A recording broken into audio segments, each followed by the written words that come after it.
say? I told you there wasn't no real niggas, now you gotta deal with them. What I say? I told you she ain't got no love for you, she don't really fuck with you. What I say? I told you take care of your fam, stand on your square, be a man. What I say? I told you they ain't got no love for you if they ain't come up with you. What I say? I told you there wasn't no real niggas, now you gotta deal with them. What I say? I told you she ain't got no love for you, she don't really fuck with you. What I say? I told you take care of your fam, stand on your square, be a man. A cold world, I know. Time moves fast when you try to chase a bag, that's facts. At last, niggas finally see your check. Haters wanna knock you off your apex. They mad, cause your bitch ain't loyal, broke the code, put a price on her soul. Get a hold of your life, you could blow overnight, or you could fuck it all and lose control. Suicide, it's a suicide, yeah. It's a big difference between you and I. And I'm super straight. They say you 6 million ways to die, choose your fate. I ain't gon' lose the case. Prove your worth, nigga, move your weight. Keep your nose clean for you lose your face. What up your face value? We don't know your face. I step up in this bitch like I own the place. I pay close attention to they tone and pace. Is he really built? Will he fold and break? Life is guns and butter, baby boy, you straight. And I got it in either hand, I mean I hold your fate. Never know, it could be your time to go today. Who knows, a nigga like me might show you the way. Seal his fate with a kiss from a rose on the grave. I stand on anything I say, what I say. What I say? I told you they ain't got no love for you if they ain't come up with you. What I say? I told you there wasn't no real niggas, now you gotta deal with them. What I say? I told you she ain't got no love for you, she don't really fuck with you. What I say? I told you take care of your fam, stand on your square, be a man. What I say? I told you they ain't got no love for you if they ain't come up with you. What I say? I told you there wasn't no real niggas, now you gotta deal with them. What I say? I told you she ain't got no love for you, she don't really fuck with you. What I say?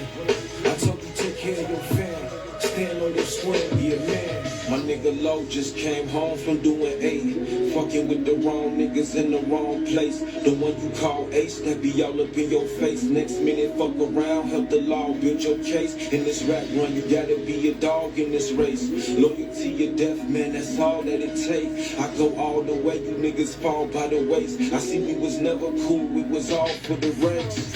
And furthermore, keys open doors. I can never sit and watch my niggas jump overboard. It's over for you straight niggas and I'm the overlord. I know you niggas to the core.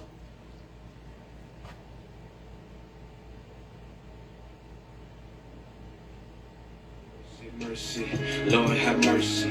Why niggas hate me? Show me no mercy. Brother forsake me, woman them hurt me. Mercy, mercy, Lord have mercy. Okay, walk like a champion, talk like a champion. You don't hear that send me blow. Pump, pump, pump, pump, pump. Pull up on your set slow. You don't hear no engine. Put a body on me gun wide.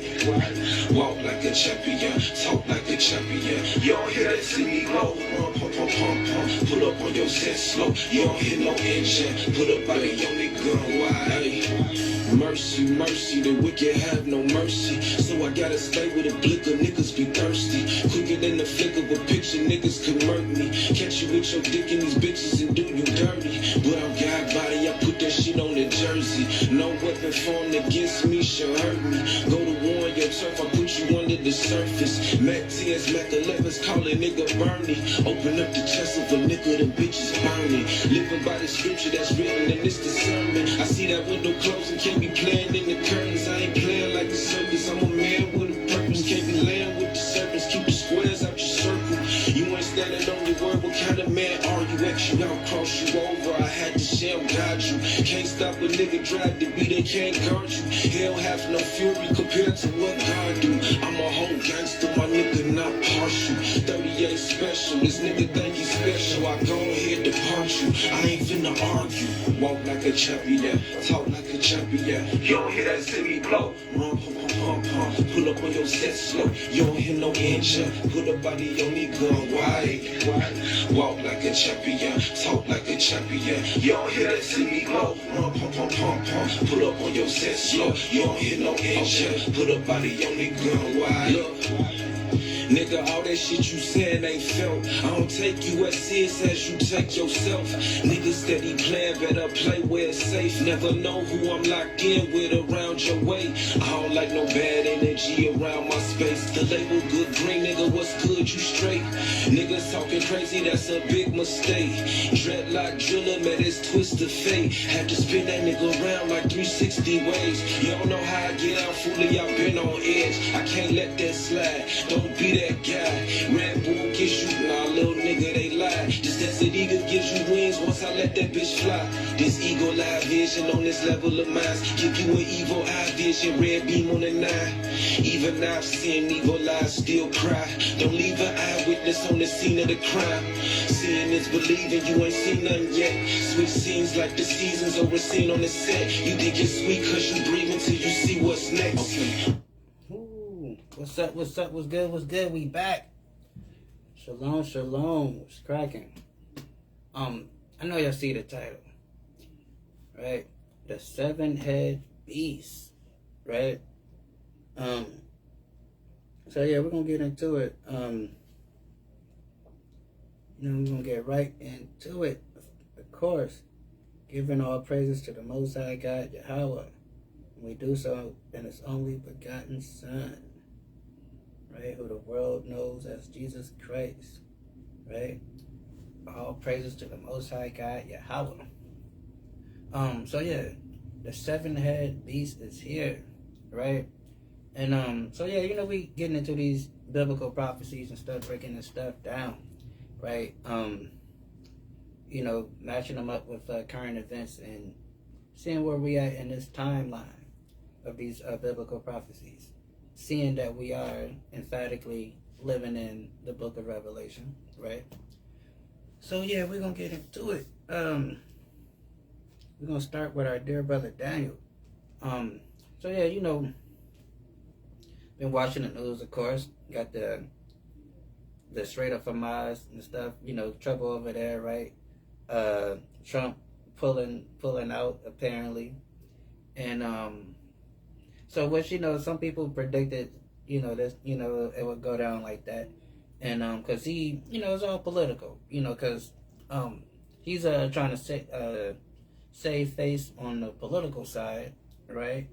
Because he's thinking about elections. He's like, man, if I stay up in this thing, it's gonna be tough for elections. So and he thinking about his his presidency. So he's like, all right, I gotta pull out. Then on top of that, you have what they call the Greater American Plan, right?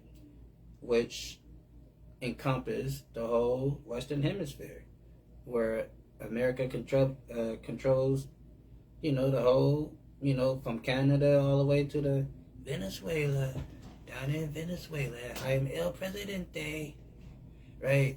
All the way down to that thing, right? And, that's why they was speaking on Greenland and all that stuff. So the game plan is what I think, because America is collapsing, right? They're falling. And so I think what they're trying to do is what they do in construction, what they call a controlled demolition. So I think they're trying to orchestrate their own demise rather than just letting the collapse of society just happen and then everybody just fall flat on their face. When I mean by everybody, I'm talking about the elites, the people that benefit. They don't care about us little folks. So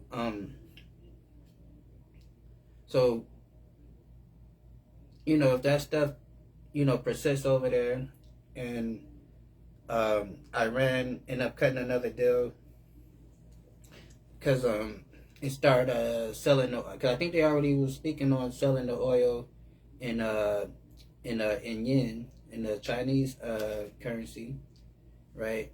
And then Trump get on TV talking about the nations that depend on the Middle East. They need to get down there and figure it out. get it how they live, right? And the reason, in it on a surface level, it seems like he just, cowarding and punking out and had enough, which on that is true. They over there getting their butt kicked. It wasn't as easy as they thought. That's why they like, we need help. So, but on a grand scheme of things, that's why they went to Venezuela. And because Venezuela has the world's largest reserves of oil, right? So you have Iran, Saudi Arabia. They got, the world's the other, second, or I think either they first and Venezuela second, or Venezuela first and they're second. But either or, they're the top two. Dang it. And Trump, took the Venezuela, right? And then, America has a nice oil reserve themselves. And then they're talking about Canada. Canada has, natural resources and energy and all that stuff. And so the point is, America is shifting from a financial nation, to a manufacturing nation, right? And so because again they have to change with the time, because empires, when they reach their peak, they become a financial nation where they loan money to other nations, where they finance other things in other countries and all that stuff. So then those days is over with, right? And they see that. So the next level under a finance company is a manufacturing company. Manufacturing nation, like how China is, right? And Russia. And, we call those second world countries, even a lot of them becoming third world and, first world and all that. So yeah, that's the direction, right?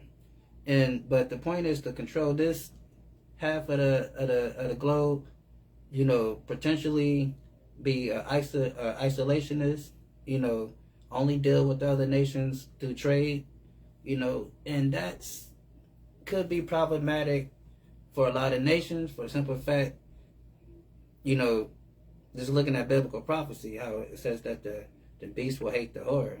So now that could be like, well, okay, America, you guys is pulling out of this, and you got everybody up in this.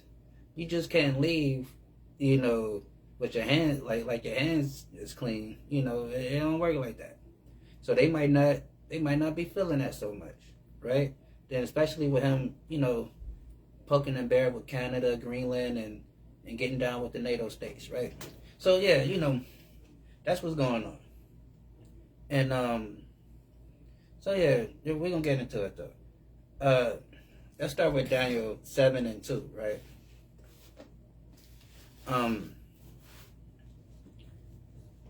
Daniel 7:2, and it say,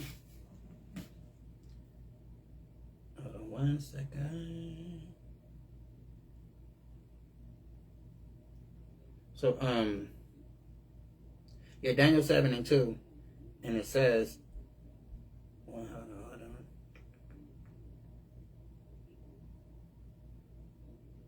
And it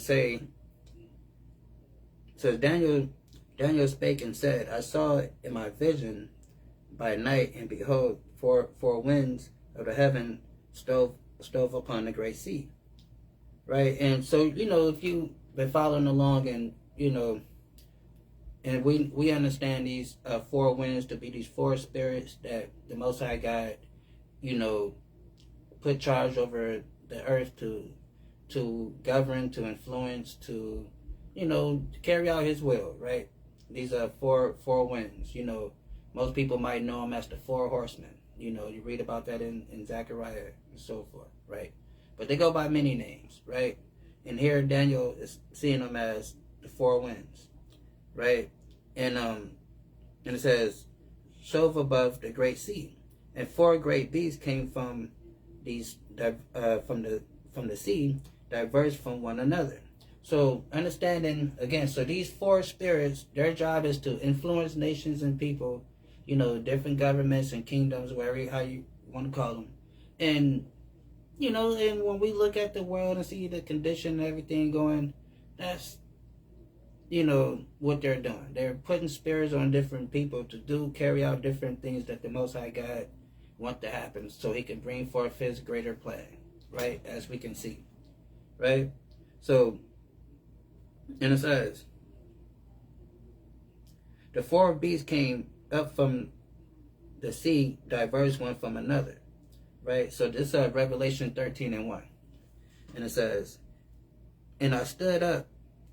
And I stood upon the sand of the sea, and I saw a beast rise up out of the sea, having 7 heads and 10 horns. Upon his horns 10 crowns, and upon his head a name of blasphemy. Right. So now this is talking about the Roman Empire, right? And so when the Roman Empire, rose now, and also to America in NATO, which will be the revised Roman Empire.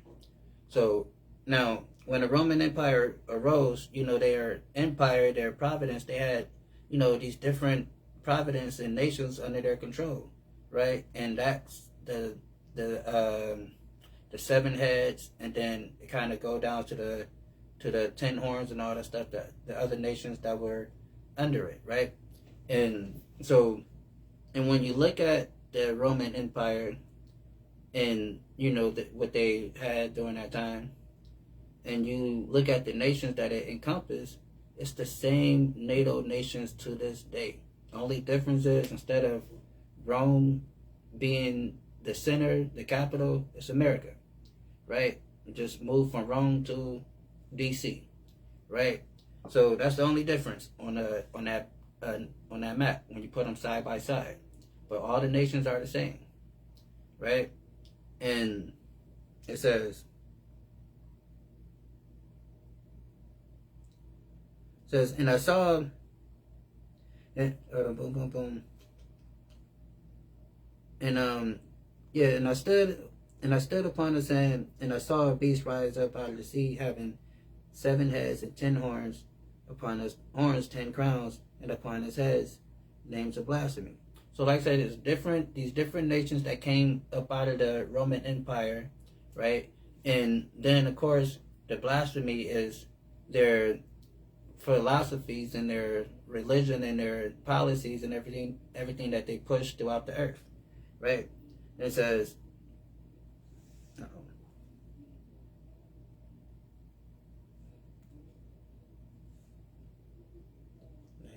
jump. There we go. It says, and the beast I saw was like on a leopard, and his feet were as the feet of a bear, and his mouth as the mouth of a lion, and the dragon gave him his power and his seat in great authority. So again, so now it's talking about the characteristics of this beast, the ferociousness of this beast, the no mercy, the viciousness, the military might and power that this beast have, right? And what did it say? And it says, and the dragon gave him his power. So now this dragon is the spiritual demon Satan, right? And because that's what these people work through. Because again, these people are godless, in case you haven't figured it out. They are very godless. And they get their spirituality from the left-hand side, from dealing with demonology, right? Their old, ancient mystery religions that these people are into. Their occultists, their secret societies, and all this stuff that they get into. The Epstein guy kind of shed a little light on it when some of the stuff that these people are into, right? And so it says, and the dragon gave him his power. So, because these people are influenced again off of Satan, right? Of course. I mean, we can take the Bible, close it, and just look at how they operate on this planet. Gotta be, right? So that's where they get their power from, right? And it says, and uh, gave him his power and his seat and great authority, right? Because again, the Bible tells you that Satan is the god of this world, right? And he gave them their power and their authority because these people worship that dragon, that great dragon, right? Back over here. Verse 4, Daniel 7 and 4. And the first was like a lion and had eagle's wings, and beheld the wings thereof were plucked, and it lifted up the earth and made stood upon the feet as a man, and a man's heart was given unto it. So, and it says, so that's I believe, trying to get it right, I think that's the Babylonians, I believe. Then because the Babylonians had the eagles and the lion and stuff. I forgot that mystical beast that they call it. I think it's a griffin or something. I forgot the name of the lion with the wings. Right? Then it says and behold another beast, a second like a bear, and risen upon itself upon one side, and had 3 ribs in his mouth of it, and between the teeth of it there said thus unto it, arise and devour much. So this is the Persian Empire, right? And they had 3 ribs in their mouth because they took out 3 nations to come into power, right? They took out the Babylonians, they took out the Medes, and and kind of assimilated them into their nation, so it became the Persian and Mede Empire.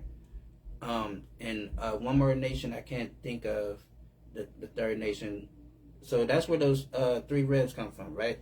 Then it says, and devour much flesh. And it says, and behold, another like a leopard, which had upon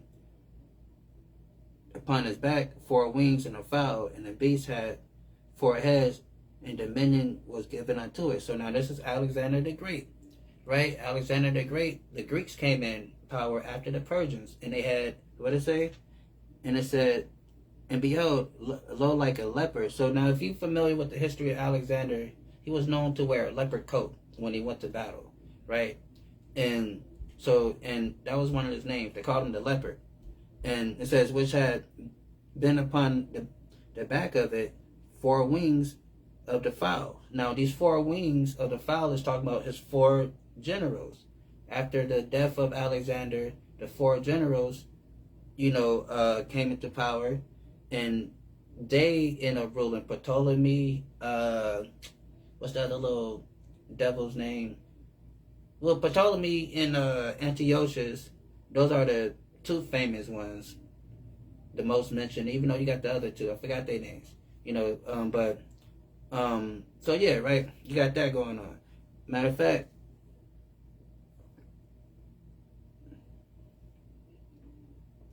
let's get this real quick. Let's get it in First Maccabees real quick. See, and that's the thing, right? These people took the Apocrypha out of the Bible, right? This is the Apocrypha. Cause I know some people might see this red book, like, what's the red book?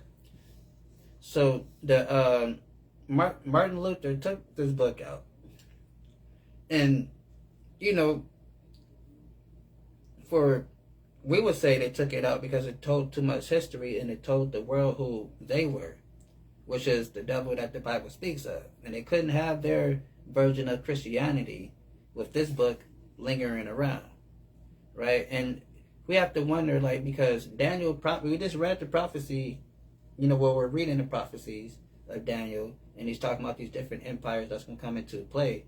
But then when you read the Bible and you get to the New Testament, it skips the Greek Empire. It goes from Persia to Rome, and it doesn't tell you about the Greeks. But the Greeks is all right here, right? And it took it out, and we're gonna see why. Well, one of the reasons why, many reasons. So it's First Maccabees, chapter 1, and it says, and it happened after that Alexander, son of Philip, the Macedonians. So Alexander the Great, we know him, right? So it says, son of Philip the Macedonian, who came out of the land of Chitin and had smitten Darius the king of Persia and the Medes. So again, like we're reading here, so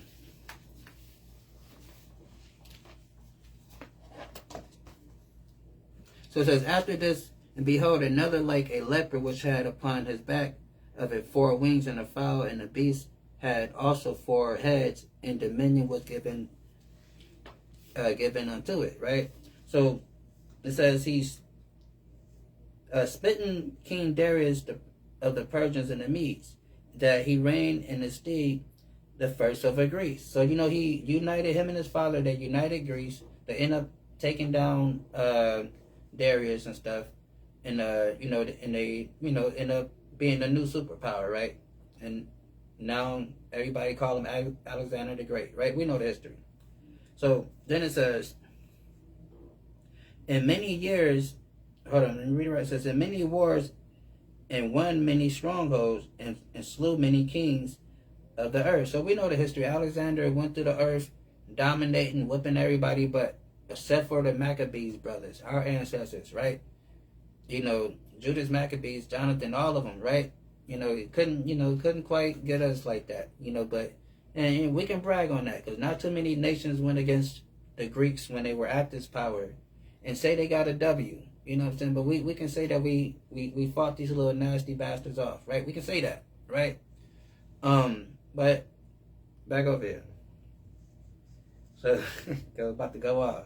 So then and it says, and made many wars and won many strongholds, and slew the king of the earth. And slew the kings of the earth. That's what he did, right? And it says, and went through the ends of the earth, and took spoils of many nations, and so much that the earth was quiet before him. So meaning he had so much power, so his military is so strong, so much influence, no nation dared to rise up against him, because there's like, dang, that's Alexander the Great. The man dominate, right? And what happened? It says, whereupon he was exalted, and his heart was lifted. So he became prideful. He's like, man, I want to, what he say? He's quoted saying that his only regret is that it's not more land for him to conquer. That's what he said.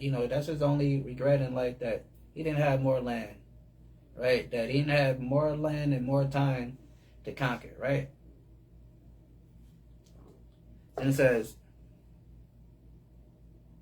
and he gathered a mighty strong host, and ruled over countries and nations and kings, who became tributaries unto him. So he put all the known world into tributary, made them pay taxes to the Greeks, right? After these, he fell sick and perceived that he should die. So we know the history. He got sick. Some might say from syphilis or AIDS, having unnatural sex, because that's what those Greeks do, and that's what they still do, right? Then it says, wherefore he called his servants, as were honorable, and had been brought up with him from youth, and parted his kingdom among them while he yet alive, right? Hold up.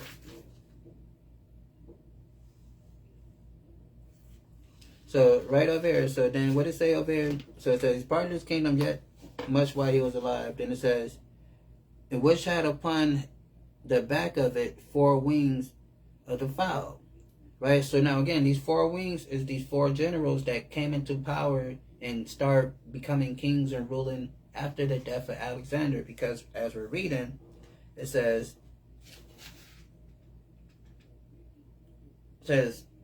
wherefore he called his servants, such as were honorable, and had been brought out with him from youth, and parted his kingdom among them while he yet was alive.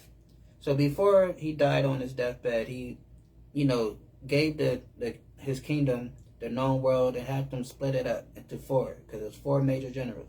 It says, so Alexander reigned 12 years and then died. So we know the history. Alexander you know, went on his conquering uh, rampage, murdering spree for about 12 years. Then he got sick and died. Then it says, and the servants bear rule, every one in his place. After his death, they all put crowns upon themselves. So did their sons after them many years. So we know the history, the Ptolemy dynasty, and you know the Seleucids and all these other people, right? We know that, right? And it says, after his death, they all put crowns upon themselves. So did their sons after them in many years. And so this is the point, right? This is one of the reasons why they had to take this stuff out, because this is their ancestors. Then if the Bible says that, if the Bible say whenever these people are in rulership, this happens, and we can see what's been going on, you know. And it says this, that's the point. It says, and evils were multiplied in the earth. So when these people came into power, evils became to multiply on the earth. And to where we in 2026, and we see how evil and demonic and messed up this world is, and degenerate, how everything is today, because of their power structure and the things that they put in place to govern this world, right? And it means a lot of other stuff in here why they have to take this stuff out, right? Back over here.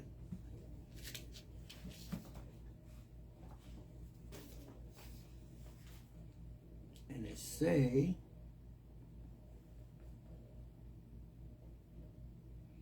matter of fact, hold on, let's get this too. We can read this real quick. So let's jump up to verse 41, and it says, Moreover, King Antiochus wrote unto the whole kingdom that all should be one people, right? So then, you know, the little devil got into power and try to make everybody one people, just like here in America. You know, you're not, you know, you have to be American. You know, if you know, what they say, a real American, you know, or you can't, you know, you got to be loyal to America. You can't identify as anything else but American, right? And if not, you know, they're going to look at you strange, right?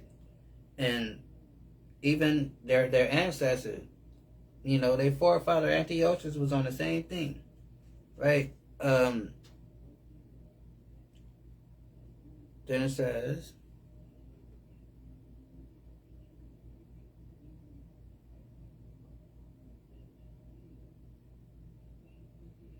well, we ain't got to read all of it, but so you get the point. You know, 4 generals and stuff, right?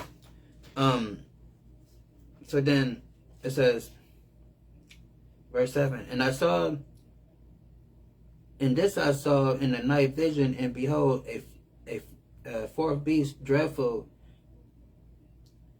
and terrible and strong exceedingly, and it had great iron teeth, and devoured and break in pieces and stamped the residue with the feet in it, and it was diverse from all the beasts that were before it. So this is talking about the Roman Empire, right? So they came after the Greeks, right? And they were very vicious.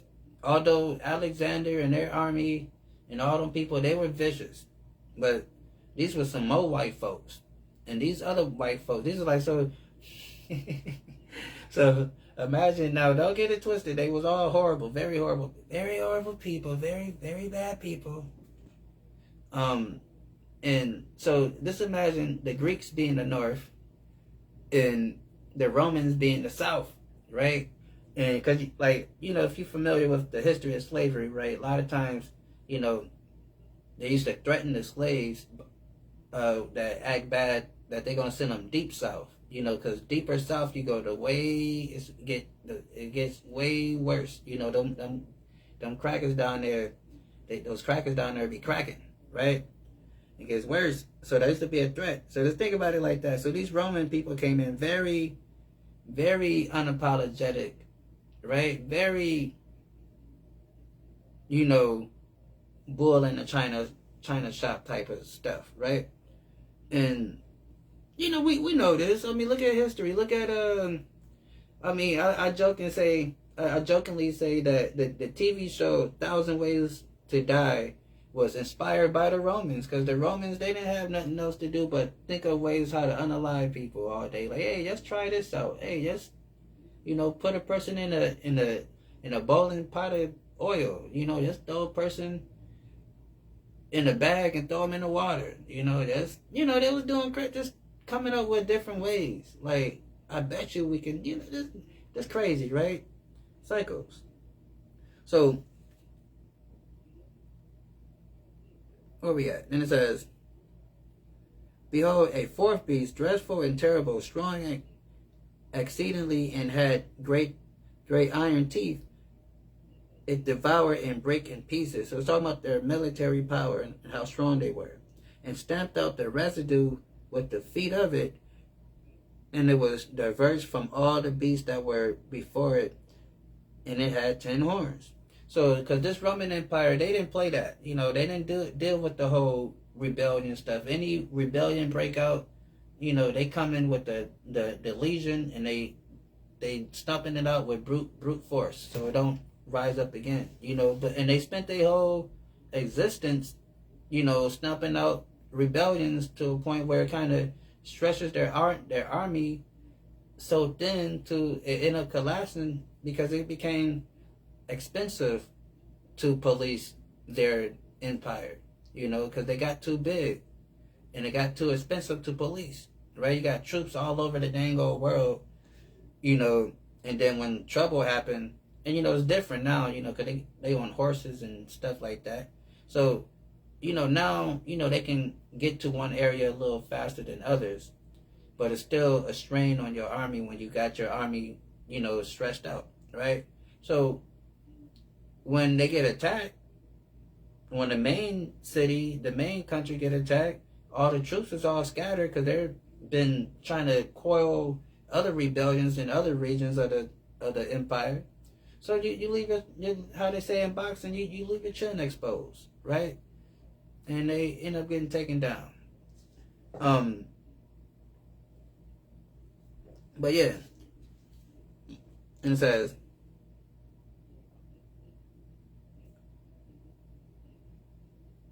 and I could, hold on, let's get this real quick. Let's get Revelation 12.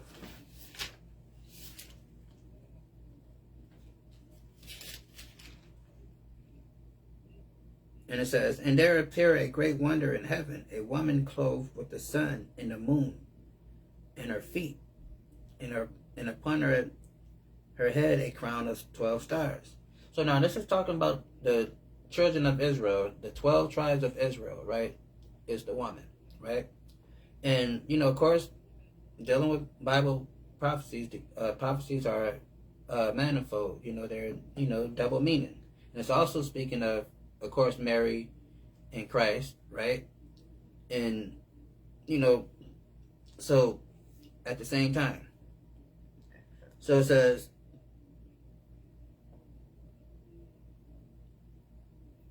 in it says, and she being with child, travailed in birth, pain to deliver, appeared another wonder in heaven. Behold, a red dragon, having 7 heads and 10 horns. So now this is the Roman Empire.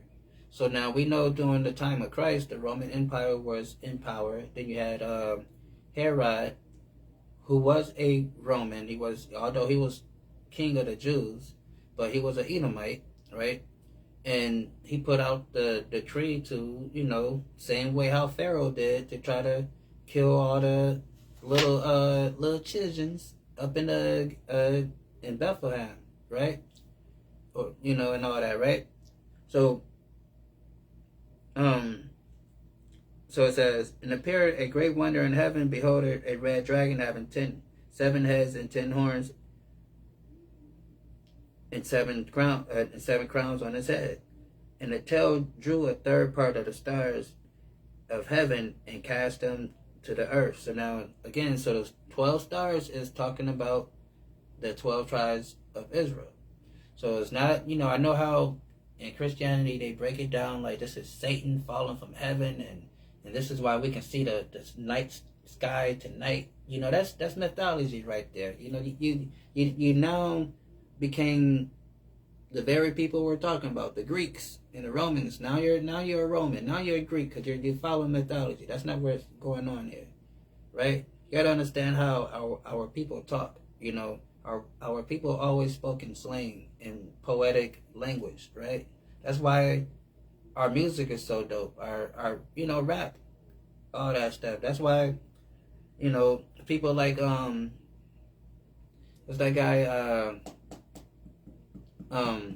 Dolomite, you know, like, you know, that's why he can become popular, because the way he's talked, you know, during that era, because that's how we naturally speak. You know, we speak naturally a coded language amongst ourselves, right?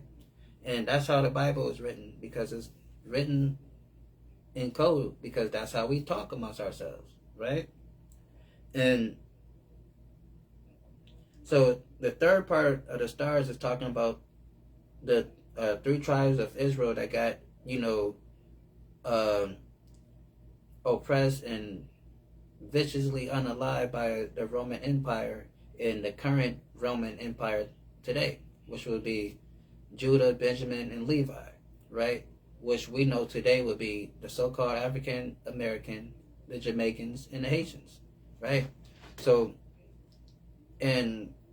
that was, and during that time of Christ, the tribes that were in Israel was Judah, Benjamin, and Levi. So when it said the third part of heaven, because when the Romans came and finally attacked in 70 AD, those were the tribes that was primarily there, because the other tribes were already scattered, and majority on this side of the world, right? So it says, you know, Judah, boom, boom, boom. And it's tell Judah the third part of the stars of heaven, and did cast them to the earth, and the dragon stood before the woman which was ready to be delivered to devour her child as soon as it was born. So we know the story of Herod, you know, was looking for Christ, the baby Christ, you know, just, you know, because he heard of the prophecy. So then he like, all right, fine, we're going to just unalive every little baby that's under 2 years old, right? So that's what went down, right? So that's the breakdown, you know, that's the understanding of, you know, of 12, right? It's not talking about some type of theological type of stuff where, you know, it's not all that deep, right?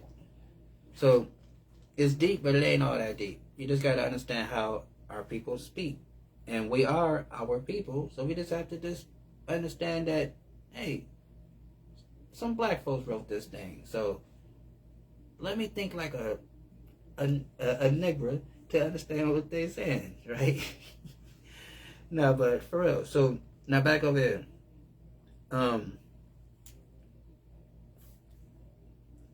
Then it says,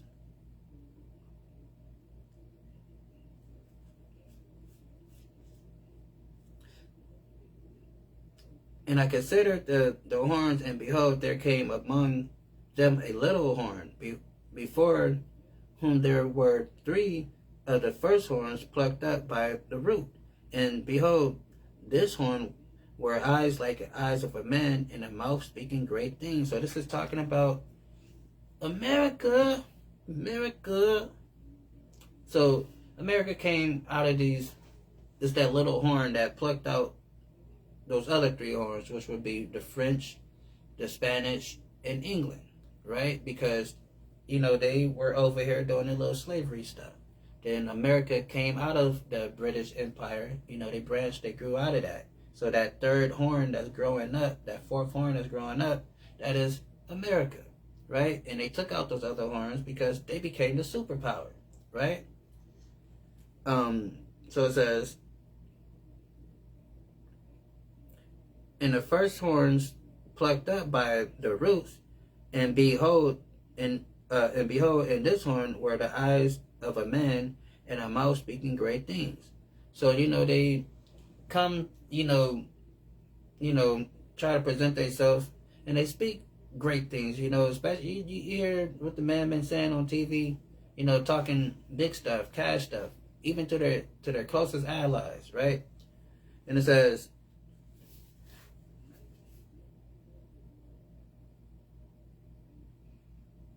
let's see, do we need this? It's good.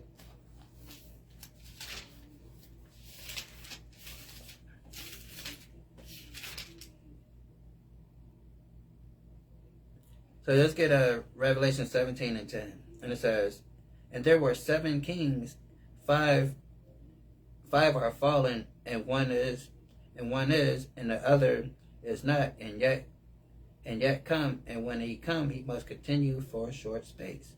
So now, again, so it's talking about, these, what we're reading about. So it says, five fallen, and one is. So the one is the current Roman Empire that John the Revelator was living in.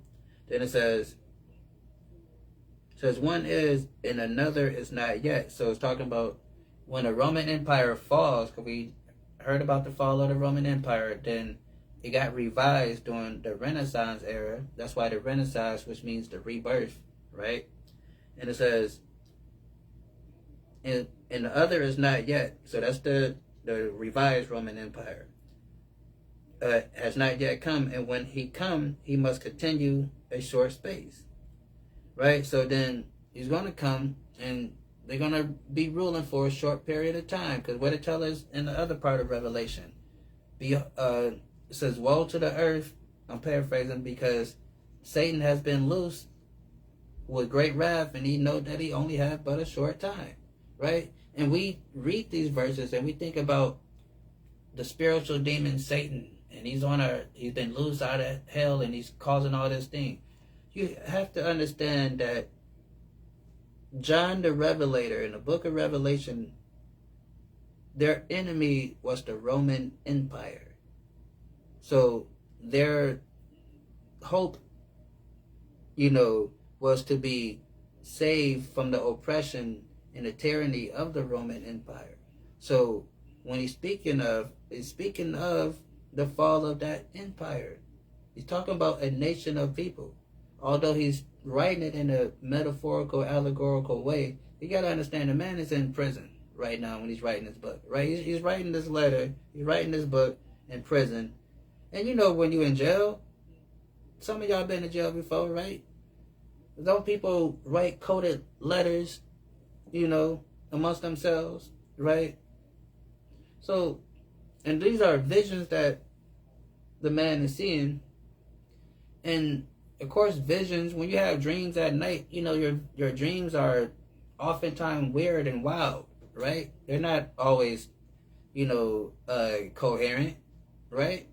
So that's why, understanding too the time and the lingo and how they speak and how they spoke, right? And it says, and the beast that was and was not, and he that is the eighth, and it says, and the beast that was and was not, even he is the eighth, and is of the seventh, go into perdition. So it's talking about, America, the West is the seventh, and they're going to go into perdition. And when it says he is of the eighth, but the seven go into perdition. So the eighth is the Russians, when they come through, and that's another thing. So you have on one political side, you have the America with their greater America agenda. Then you have Mother Russia, right? And their thing, they basically have the same type of plan, technically same type of plan, but they're looking to be the next hegemony, right? And in this coming war, World War III, when they take out the West, they will be the hegemony. But like the Bible says, it's going to be for a short period of time, because like we can read in Ezekiel 38 or in 39, they're going to start tripping them damn self and think, let's go fight against God's people down there. Just go down there and just go be like America and go get the Lord's people and bring them, So we covered that before. Ezekiel 38, Ezekiel 39, right? So they're the eighth, and it says they're going to be for a short period of time, because they're going to take the West down. Then as they, establishing their power and getting ready to put their new world order into fruition, like the Bible says, they're going to get an evil thought, and then they're going to want to decide to come to the land where we're at after we done got saved out of this hellhole called America. And then it's going to be how Arnold Schwarzenegger said, big mistake. No, hold on. Big mistake. Right? It's going to be very bad for him, right? So yeah, that's how that goes. So it says, and he is the eighth, and is of the seven go into perdition. And the 10th horn, which is thou saw, that are the kings which have received no kingdom as of yet. So again, so in this NATO, EU thing, so you have other nations that's within, NATO. So you have America, Germany, England, France. I think they're the top, guys. And then under them, you have their other Western allies and stuff. So they have power because they're under that, the NATO umbrella. But they're not they're not the top of the chain, because you have America, Britain and France and, and so forth, right? So, so that's why it says, which receive no kingdom yet, but receive power as kings 1 hour with the beast. So because they are affiliated with NATO, they have power, right? That's why Ukraine is fighting so hard to be a part of NATO, because they want that power. Because they get into NATO, then they know that Russia and any other country will probably back off of them, because if they mess with them, then they have to fight NATO, right? So that's that's why they trying to, trying their best to try to, but NATO is like, we don't want them problems, you know what I'm saying? Because, NATO had no problem taking countries in, but if you gotta, it's almost like this. It's almost like somebody running, you don't know, you living at home, whatever, you at home, somebody running down the street screaming, somebody chasing them, saying somebody's trying to kill them, and they banging on your door. And they like, help, they right behind me, they try to kill me. And you're like, well, okay, like, I want to help you, but, if they right behind you, and I open up my door, it's a possibility they could probably kill me too, right? So that's how NATO looking at it. So they're like, Ukraine, we kind of want to help you, but, Russia over there kind of coming at you. Then if we accept you in, then Russia gonna be coming at us because they coming at you. Then we gonna have to come at Russia, and we don't want that. So so that's why they having this go ahead and just sign them into NATO, because it's just a pen. All you gotta do is write it in. But they're like, nah, we don't want them problems. We rather give you weapons to fight, but we ain't gonna fight for you, nah. So so yeah, so it says, but receive power as kings 1 hour with the beast, right? And these have one mind, and it shall give their power and strength unto the beast. So that's what these nations have done. They gave their resources, their military, into this NATO, pact. So that's why, Trump get on TV talking about he was testing their alliance by going into the Middle East. Like number one, that's messed up. Number one, like, let's just take him by his word. Let's just say, let's go by his word. So you want to see if they loyal to you. So you're going to go start a regional war that can potentially collapse everything, just to see if they're gonna come and help. He's like, I did it to see if they're gonna help. And so it's crazy, right? But that's what we're dealing with. And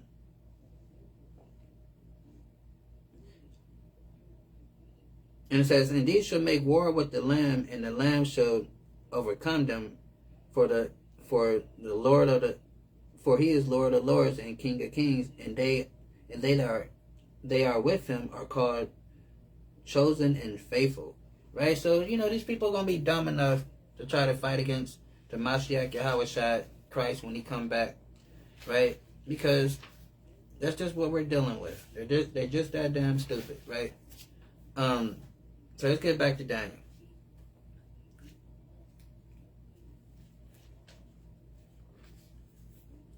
And it say, and I beheld till the thrones were cast down.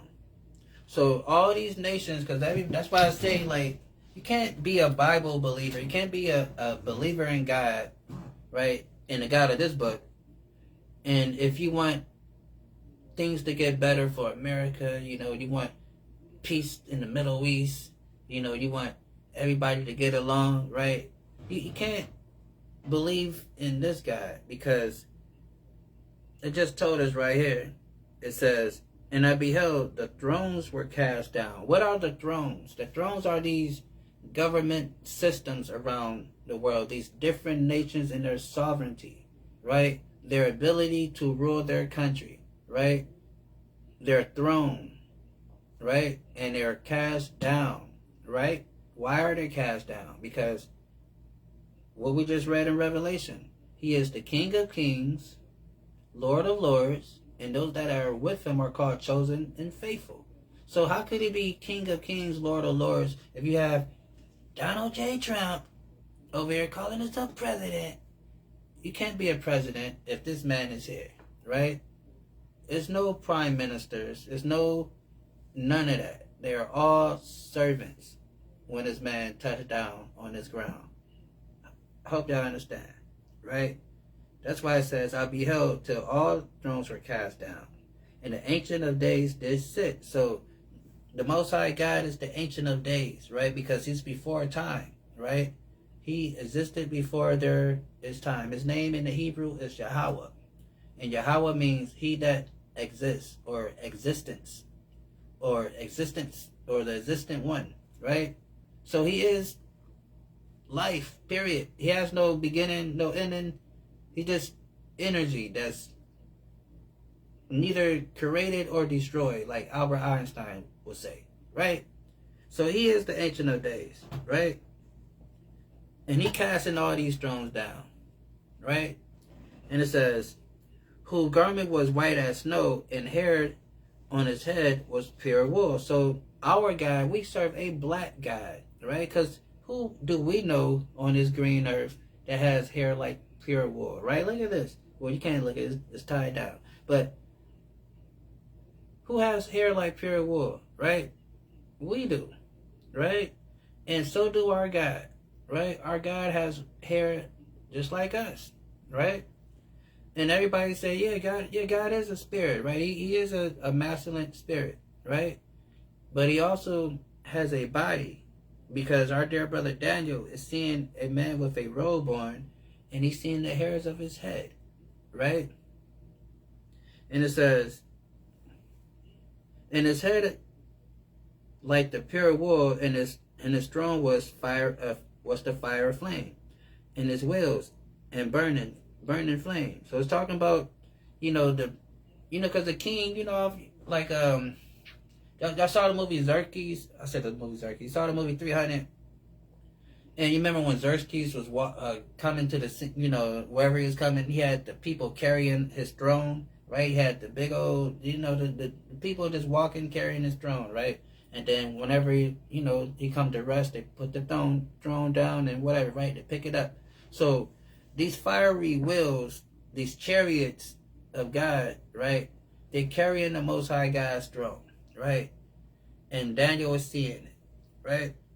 And it says, and the fiery stream issued issue and came forth from before him thousands, 1,000,000 minister unto him, and 10,000 times 10,000 stood before him. So this is why, too, another reason why when you hear me talk about Christ coming back, and I say he's coming back with the millions and millions, right? Because in Hebrew, that's what that means. 200 million angels, right?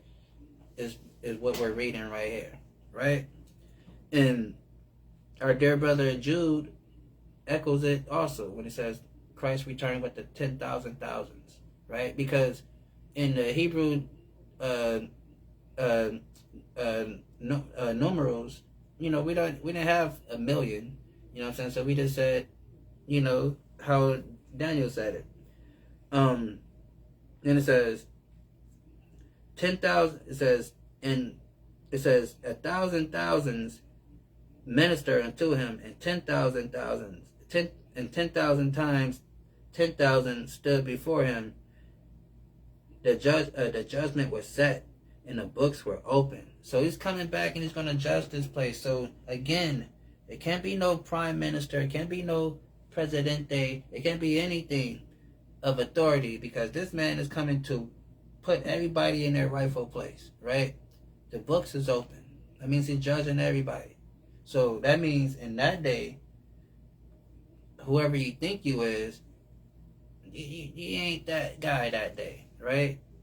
And a lot of people in that day are going to be running, hiding, and trying to figure out how to escape, right? Because that's going to be a day that everybody can't get away from, right? Which is judgment. And we're not talking about death, because we're talking about judgment. Like, not what did Allen Iverson say? Not death, not the 6 feet in the ground, not when pastor preaching over you, but we talking about. So no, right? But back on this. So and it says, where am I at? Boom, boom, boom. It says, and concerning the rest, hold up. It says, boom, and the judgment was set, and the books was open, and I behold, then because of the voice of the great words which the horn spake, I beheld till the beasts were slain, and his body destroyed, and given to burning flame. So again, this beast will be destroyed coming, in this coming war, right? And then also tell us this, right? Let's get this over here in Revelation. Where is that? Revelation 17 and 16. And it says, "And the 10 horns which thou sawest upon the beast, these shall hate the whore, and shall make her desolate and naked, and shall eat her flesh and burn her with fire." So these NATO nations, these NATO countries, eventually is going to turn on this place, and like it said, burn her with fire. And like we just read over here, what it say? It says,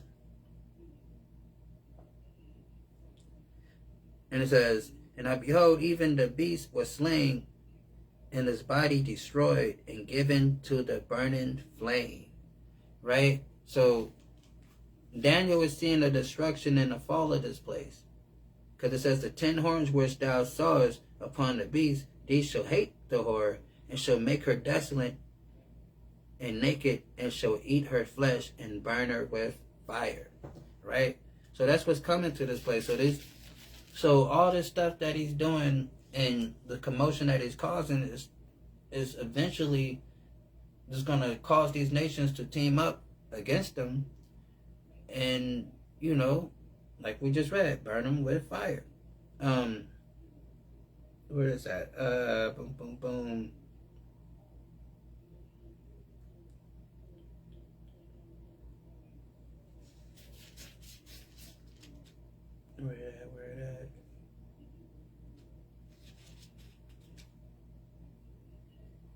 Right here, go right here.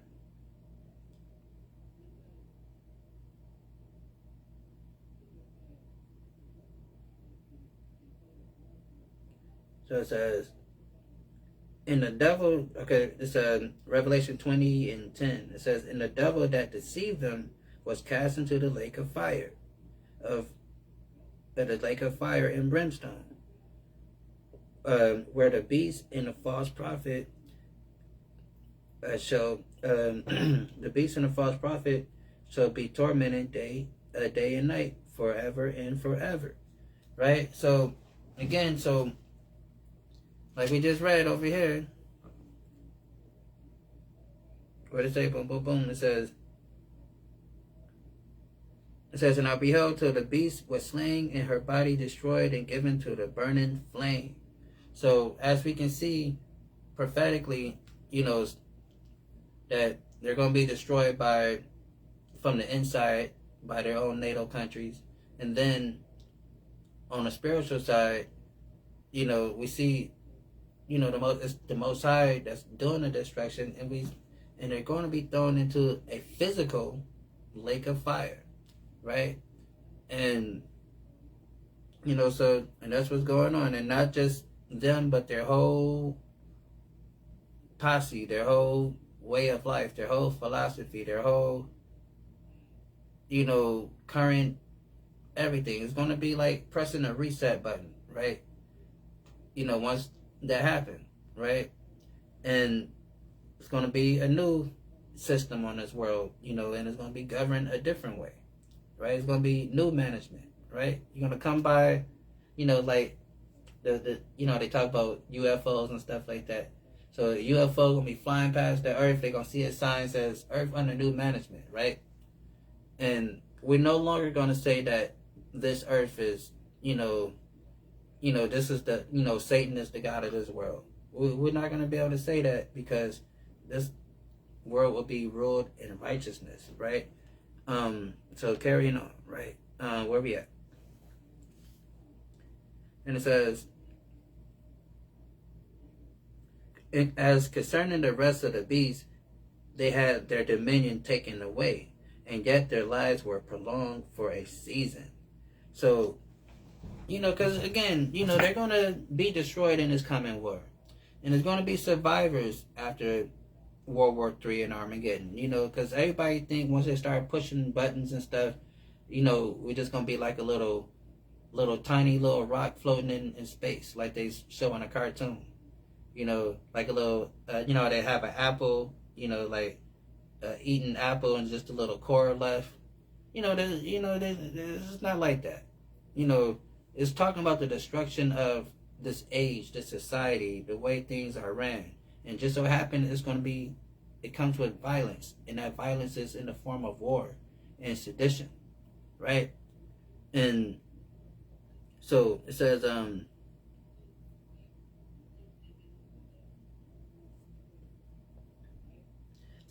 as concerning the rest of the beasts, they had their dominion taken away. So after they lose,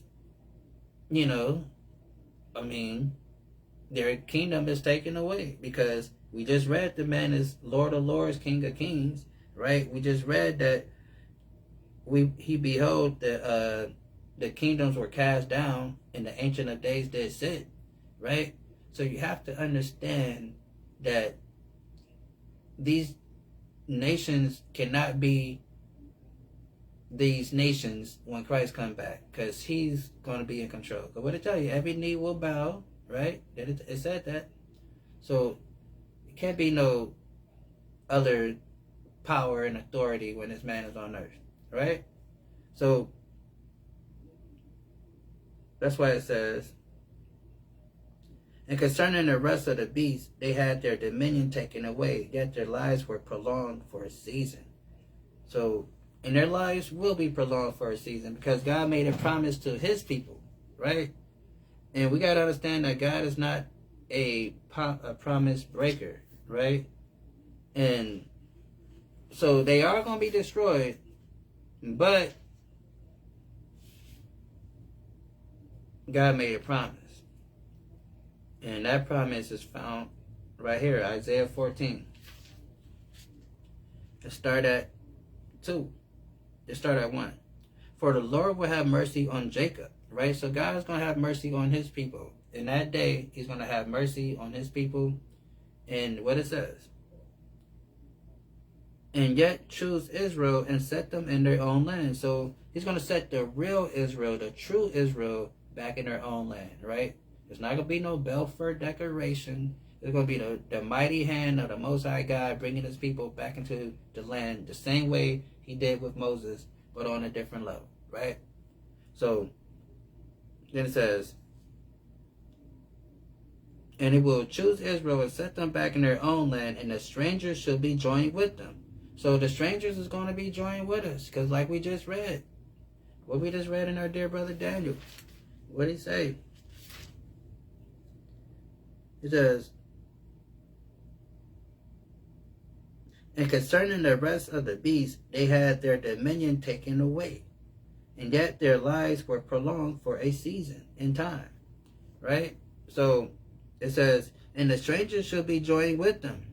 So they're going to be joined with us. And it says, and they should cleave to the house of Jacob. So they're going to cleave to us, right? So because they're going to need us, just like how today we need them. You know, we need to go to their schools, to their, you know, whatever they got going on, to do whatever we want to, you know, do and have going on, right? And it says, and we're going to cleave, and they should cleave to the house of Jacob. And the people should take them, and we're going to take them and bring them to their place, and the house of Israel shall possess them in the land of the Lord. So we're going to take them, and we're going to possess them in the land of the Lord, right? And it says this, and the people should take them and bring them to their place, and the house of Israel shall possess them in the land of the Lord for servants and for handmaids. So the same way how they went to the west coast of Africa and took us and possessed us and brought us to their place and made us their servants and handmaids, God says, hey, I'm going to have mercy on Israel and yet choose them, right? And then what it say? And to set them in their own land, and the strangers shall be joined with them, and they shall cleave to the house of Jacob, and the people should take them and bring them to their place. And the house of Israel shall possess them in the land of the Lord for service and for handmaids. And they shall take them captives, who captives they were. Right? So, whoever these Israelites are, God told them there's going to come a time in the day that they're going to take their captors captive, that had them captive. So, whoever enslaved the Israelites throughout the annals of time, the payback, the get back, the reparation is they're going to get into slavery, right? And they're going to have to go through the things that the Israelites went through, right? And it says, and the people should take them and bring them to their place, and the house of Israel shall possess them in the land of the Lord for servants and for handmaids, and they shall take them captives, who captives they were, right? And it says, and they shall rule over their oppressors. That's the plan, right? And we gotta understand that. Because back over here, what does it say?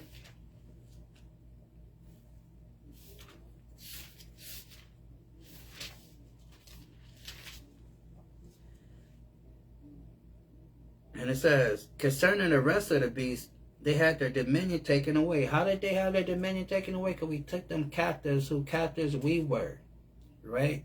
Then it says, and yet their lives were prolonged. Why were their lives prolonged? Because we took them captives, who captives we were. And it says, and their lives were prolonged for a season and a time, right?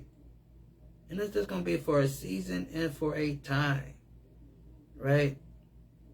Because this, right? Let's get this real quick. Let's get Obadiah 1:8. And also Obadiah verse 18.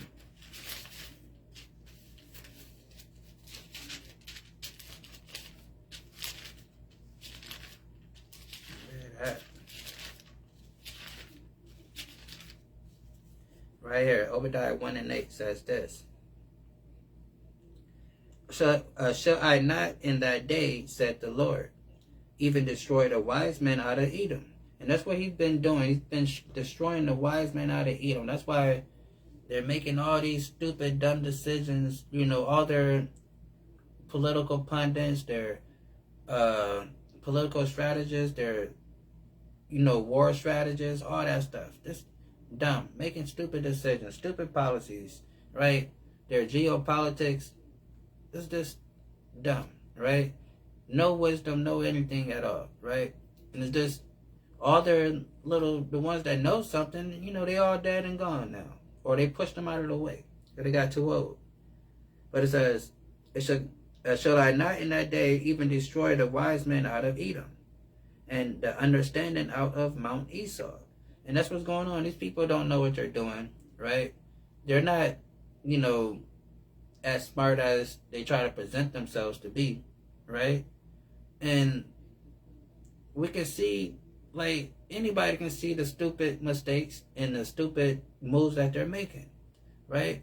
And more and more every day, that when you were a little kid, they used to say, well, you can be whatever you want to be when you grow up.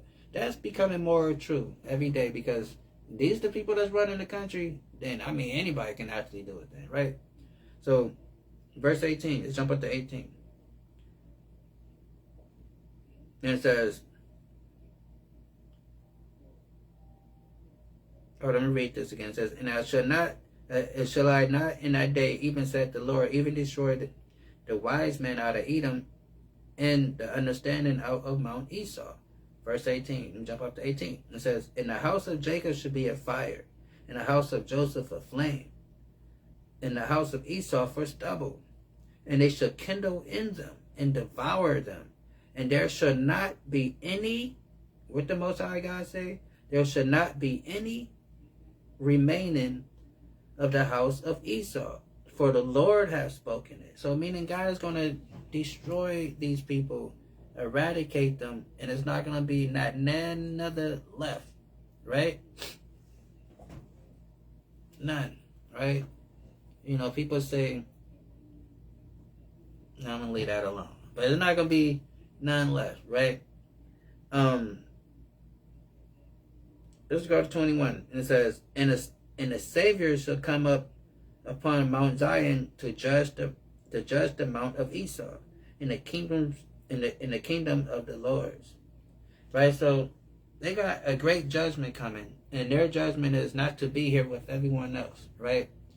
And because they had their time to be here with everyone else, and they've proven that they don't play nicely with people, right? So to fix the problem, they gotta go, right? It's like that person that get too drunk at the party. You gotta kick them out. They gotta go, right? They gotta get out of here, right? So that's why it tells us over here in the book of Daniel.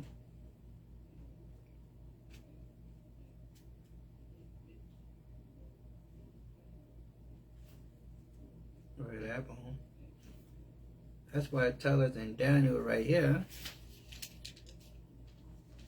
What it say? It says, as concerning the rest of the beasts, they had their dominion taken away, yet their lives were prolonged for a season and a time. So could they have to serve that servitude of slavery that we just read in Isaiah, right? And so after that 1,000 year of slavery, because it is going to be 1,000 years, because the Lord says, repay them double, that they had did to you, right? Deuteronomy 30 real quick. Verse 7. Get straight to the point.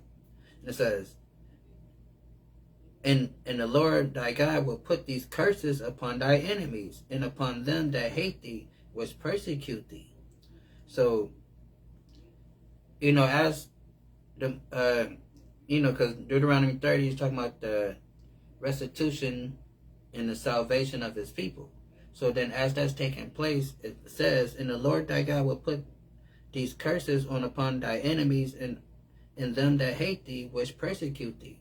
So when we read Isaiah 14 and talk about they shall rule over their oppressors and take them captive who captives they were, we see why it's saying that, because God told us that he's going to do these things. So all the stuff that happened to us is going to happen to the people that perpetrated it upon us. And you know what that's called? Can anybody tell me? It's called justice, right? In case you don't know, right? It's called justice. And that's what happens. And back over here. Let's get a second Ezra real quick.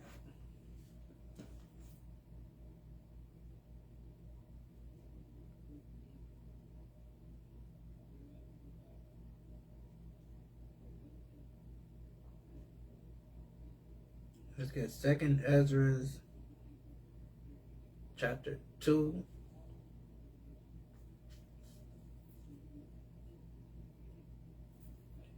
Chapter 2, verse 40, real quick.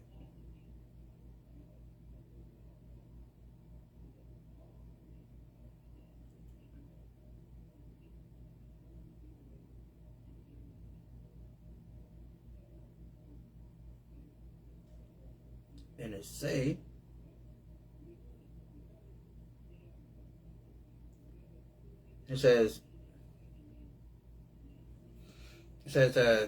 take thy number, O Zion, and shut up those of thy time that are clothed in white, which have fulfilled the law of the Lord.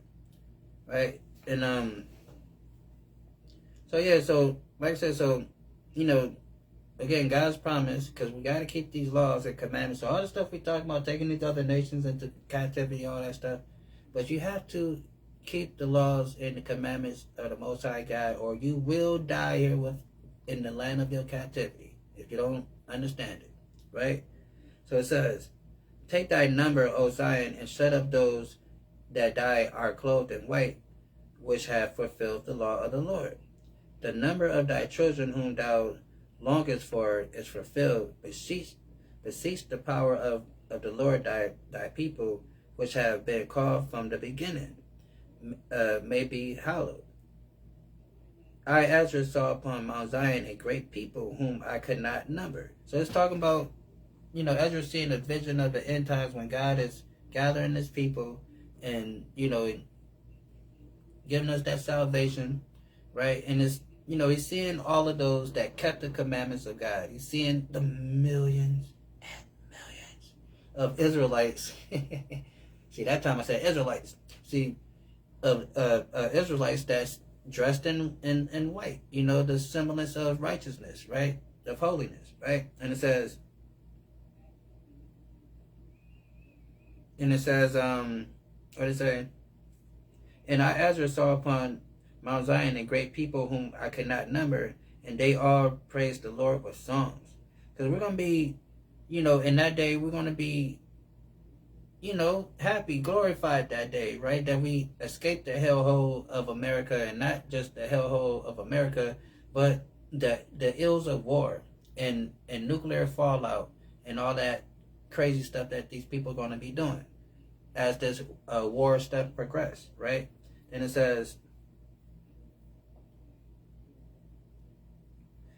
in the midst of them were a young man of high stature, taller than all the rest. So now this is talking about the main man, right? And it says, in the midst of them was a young man of high stature, taller than the rest, and upon every one of their heads he set crowns, right? Let's stop it right there for a minute, right?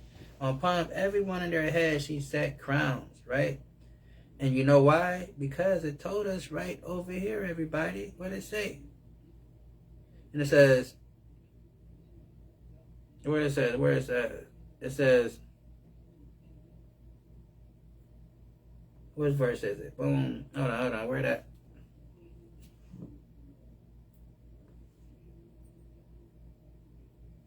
And it says, behold, because the voice that they're dumb. Oh, yeah, verse 9, here we go. And I beheld till the thrones till the thrones were cast down. So the thrones were, so going back to what I was saying earlier about can't be no presidents, there can't be no prime ministers, can't be no sovereign nation when this man returned, because this is happening, right? Because the thrones is cast down, meaning there's no government, no surviving government on this planet, no working government on this planet when this man come back, right? And it says, why?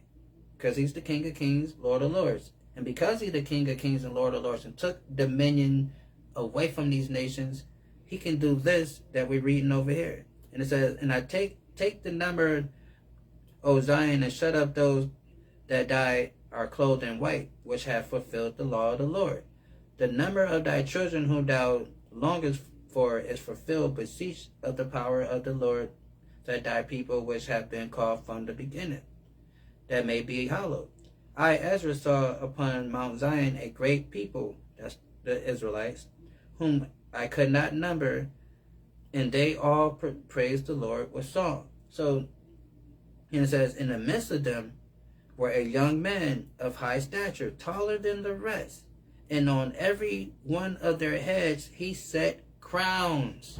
He's putting crowns on these people's heads because these other nations ain't got these crowns no more, because all the thrones were cast down. And God has given his people the promise that he gave them was dominion over this earth, right? That's the promise that he gave his people under the rulership of the Mashiach Yahushua, who we call Jesus Christ, right? And it says, and I saw upon Mount Zion a great people whom I could not number, and they all praised the Lord with song. In the midst of them were a young man of stature taller than the rest, and every one of their heads he set crowns. So this is Christ putting crowns on the people's heads. And it says, and were more exalted, which I marveled greatly. And which were more exalted, that I marvel greatly. So, because our dear brother Ezra, he's seeing these righteous brothers and sisters, right, of our people with these white robes, and they got crowns. He's like, wow, these must be some noble, righteous, God-fearing, powerful people. But then all of a sudden he sees another man, a greater man, the Son of Man, Christ, right, who's taller than the rest, and he's giving these people the crowns. So the very people that Ezra thought was the greatest of the greatest, he's even more amazed at the man who's giving out the crowns, because he has to be greater, because these people are great. So this man has to be the greatest of the greatest, because he's giving them the crowns. That's what Ezra is so amazed about, right? Then it says, and I marvel greatly. So I asked the angel, and I said, Sir, what is these? And he answered me and said, these be they that put off the mortal clothing. So these are those that, how Christ said, endure to the end shall be saved, right? We kept the faith, right? We kept the commandments until the end. So it says, these be they that put off the mortal clothing. So they didn't get caught up in this mortal world and in the everyday life and let it come and eat them up into where they get, spiritually, jacked up. Then it says, put off the mortal clothing and put on the immortal, and have confessed the name of God. Now they crown and receive palms, right? So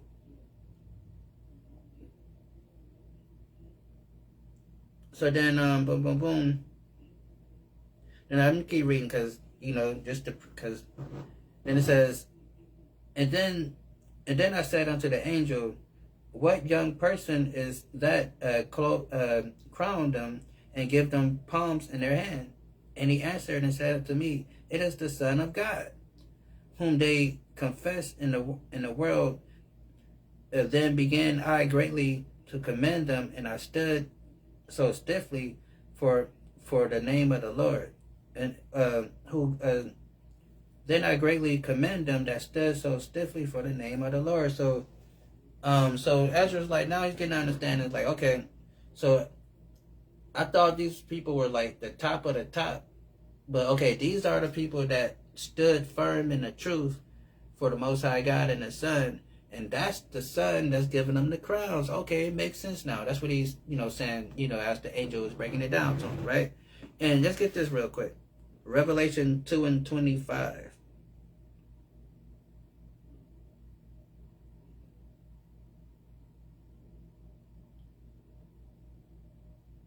So this is Christ talking. And he says this, red letter. He says, behold.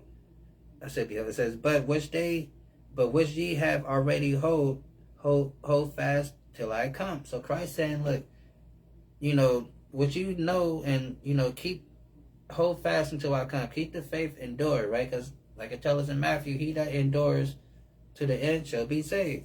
Then as that happened, what it say? And he that overcometh and keep my works unto the end, to him I will give power over the nations. So that's the promise. He's going to give power over the nations. Because we read in Isaiah that we're going to take captive of those who took us captive and rule over our oppressors. We read that, right? And what we just read over here, that this, I don't even get to there yet, but then so like I said, so we see that the Lord's promise for his people, right? And it says where am I? Boom, boom, boom. And it says boom, boom, boom. Okay. Then so back over here it says, and he that overcometh and keep my works unto the end, to him I will give power over the nations, and he shall rule them with a rod of iron. As a vessel of a potter, they shall be broken to shivers, as I receive of my Father. Right? So the same power that Christ is given is going to be given to the Israelites to rule over these nations, right? And then if they get out of line, it says he shall rule them with a rod of iron. As a vessel of a potter, they shall be broken to shivers, even as I receive of my Father. So if they get out of line, we have that rod of iron, that rod of correction. For iron fist, it's going to be strict rules, right? And it says, as a potter is broken into shivers, meaning, because a lot of people think when Christ come back that the whole world is going to automatically just snap into it. Oh, Christ is back, so just go get in line now. No. Right? People is people. People going to be people to the day that people die. Right? Meaning, they're not going to want to do right. That's why it's telling us, and they shall rule them with a rod of iron. As a vessel of a potter, they shall be broken to shivers, even as I receive of my Father. Right? Because you're going to have a few bad apples that just ain't going to get right. And we know this to be true. Right? Let's take our own life, for example, right? Let's use ourselves, for example. How many times in our life where we've been going through some horrible stuff, then, we probably pray to God that he get us out of it or whatever, right? Then we make it out of that horrible stuff in our life. Then we totally forget how God guided us and took us out of that horrible thing. And we just act like God didn't have nothing to do with it. We just totally forgot, or something happened. And then we just start panicking and acting like the sky is falling. Then we forget how God saved us and took us out of our last situation that was so horrifying that we thought the sky was falling. So then we so quickly to forget, right? We have a memory of like a goldfish when it comes to the miracles and the blessings of God that God do for us. So we can see how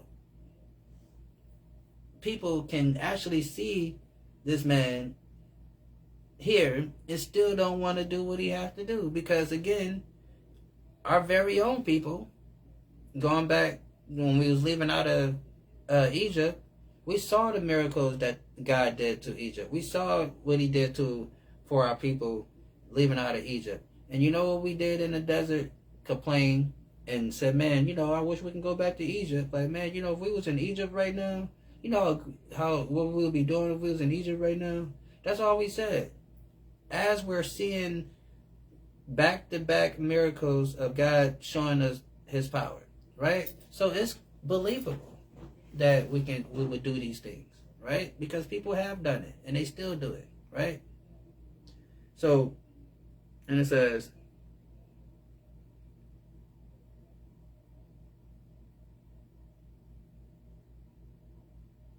right, boom, boom, boom.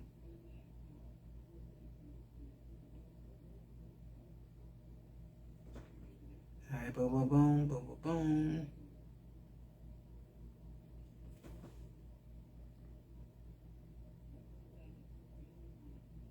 Okay, let's start right here. Boom. Then bum, bum, bum, bum, bum. Yeah. All right. Okay. We'll start right here. And it says, "And the 10 horns which thou saw in his head, and other which came up before, uh, before whom fell, even that horn has eyes, even a mouth spake very great things, whose look was more stout than his fellows." Right. Yeah. Okay. Yeah. So then so now it's talking about, like I said, it's talking about America. So America came up and a little more stout, a little more diverse, a little more different than, where they, their counterparts of where they came from, right? Let's get this real quick. Let's get 2nd Ezra and 11. And it say,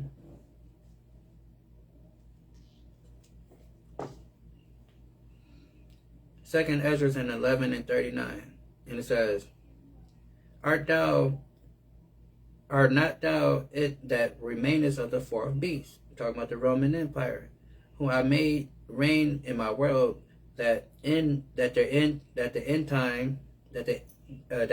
their time might come through them. Right? So it says, Art not thou the remainest of the fourth beast, whom I made in the reign of my world, that the end of their time might come through them. Right?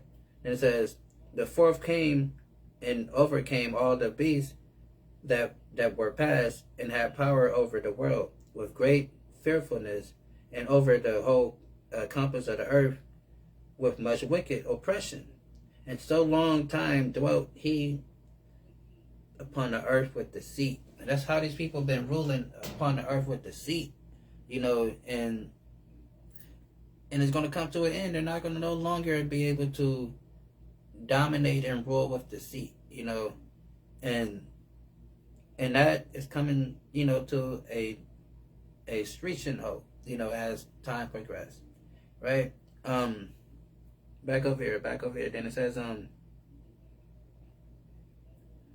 I beheld the same horn made war with the saints and prevailed against them.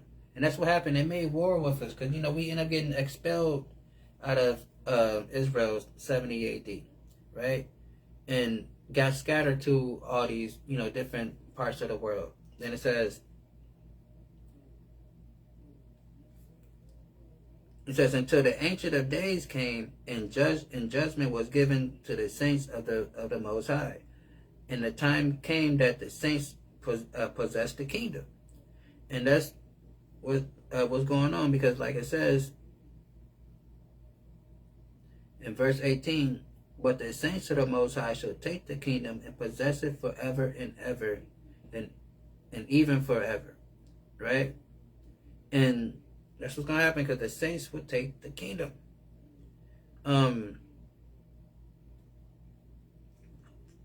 Back over here.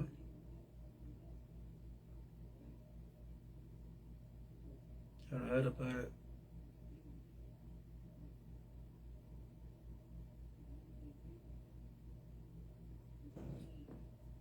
And then boom, boom, boom.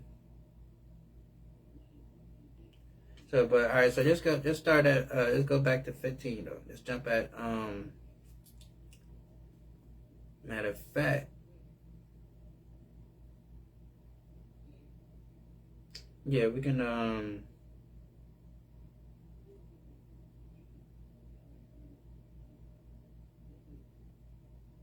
Yeah, let's start right here. Let's go back to 14. As a matter of fact, it's 14.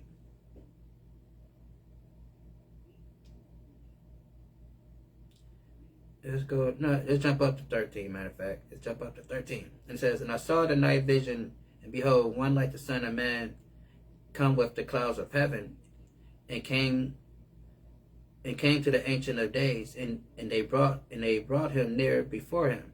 So now, too, this is a cut on the so-called Trinity, because a lot of people say, well, Jesus is God. So we know that the Ancient of Days is God, right? And then it just told us that the Son of Man was being brought to the Ancient of Days. So he can't be God and being presented to God at the same time, right? It don't make sense. But that's Christianity for you. It doesn't make sense. They tell you 1 + 1 + 1 = 1, right? So it says, "I saw it in the night vision. Behold, one like the Son of Man coming with the clouds of heaven, and came to the Ancient of Days, and they brought him near before him." It says, "And there was given him dominion and glory and kingdom, that all the people, nations, and tongues should serve him. His dominion is everlasting dominion, which shall not pass away, and the kingdom that should not be destroyed." Right? And it says, "Daniel was grieved. I, Daniel, was grieved in my spirit, in the midst of my body, in the visions of my trouble."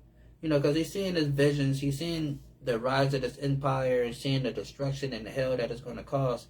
And it's, kind of disturbing to him, and it's not, making him feel kind of sick, right? And, we experience something similar to that. You might have a real bad dream, right?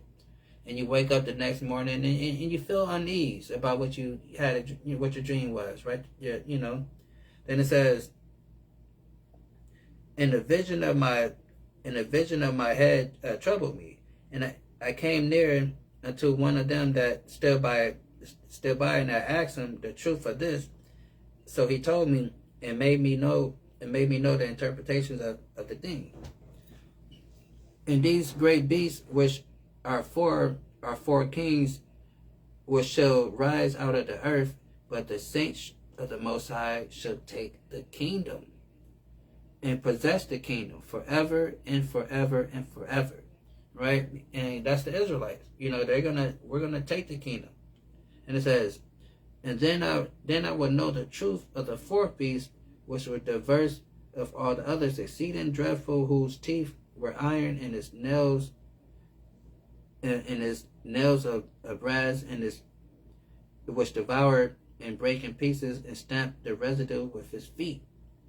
Right? So again, that's the Roman Empire, and the 10 horns which were in his head, and the others which came up before who 3 failed, and of the horn had eyes, and a mouth spake very great things, whose looks was very stout than his fellow. And I behold, the same horn made war with the saints, and prevailed against them, until the Ancient of Days came, and judgment was given to the saints and the Most High, and the time came that the saints possessed the kingdom. Thus he said, the fourth beast shall be the fourth kingdom upon the earth, which shall be diverse from all kingdoms, and shall devour the whole earth, and shall tread down and break in pieces." And that's what they have done. They, devoured the whole earth. That's why they have like 150 something military bases all over the planet, right? And it says, in the 10 horns out of the kingdom are 10 kings, which shall arise, and another shall rise after them, and he shall be diverse from the first, and he shall subdue the 3 kings, and he shall speak great words against the Most High, and shall wear out the saints. And that's what these people have done, with their slavery, their oppression, all this hell that the Black, Hispanic, and Native American people have been going through for the last 400-500 years. They have been wearing out the saints, right? And when it says, "And he shall speak great words against the Most High," through their philosophies, their religions, and just their way of life and how they, speak. And the pride and all that stuff, right? And it says, and shall wear out the saints of the Most High, and think to change times and laws, and they shall be given into his hand until time and time to be divided of times. And we know that these people had changed the laws of God, right? They changed the days of worship. They changed the whole tenets, the main principal tenets of the Most High God, and to where it's almost not even recognizable to the words of God. But a lot of people won't even know it, if they don't sit down and read the book and understand that, hey, I've been learning some stuff that's not even in this book, right? But we'll never come to that conclusion if we don't sit down and read it, right? And it says,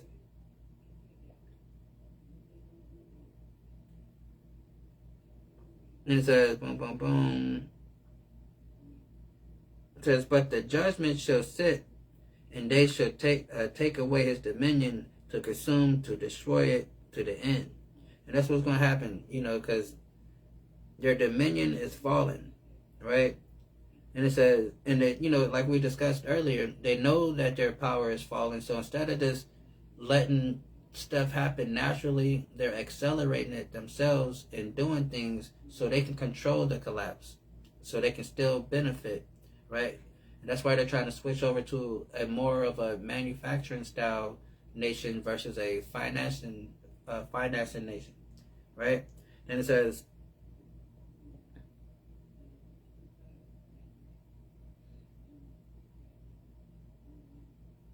boom, boom, boom. It says,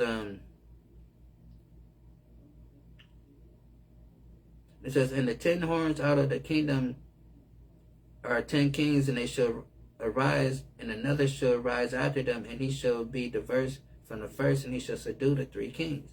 And he shall speak great words against the Most High, and shall wear out the saints of the Most High, and think to change times and laws, and they shall be given unto his hand until time and time be divided of time. Right? So, like I said, so they've been given a period of time to rule. That's why Christ tells us too that, Jerusalem should be trodden down until the time of the Gentiles be fulfilled. Meaning, those people that's in that land right now, they're not who they say they are. Neither one of them, both sides. And they're going to be over there until Christ come back. And then when Christ come back, they can't be over there no more. They got to go. Right? And then it says,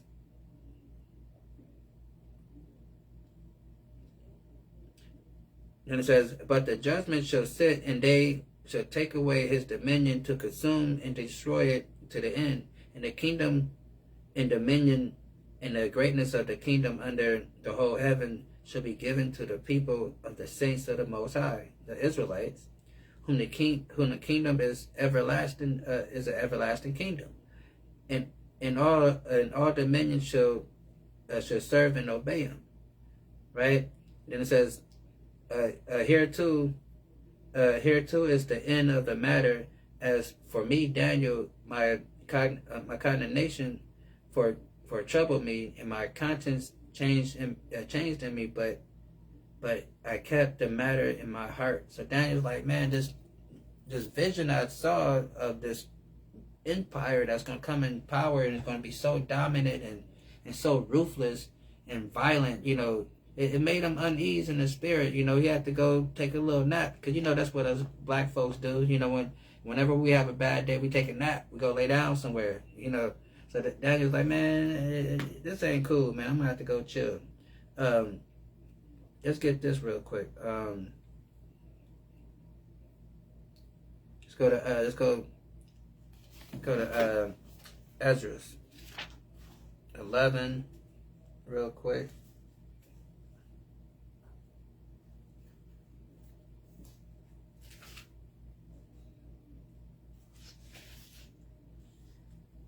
and 39, right?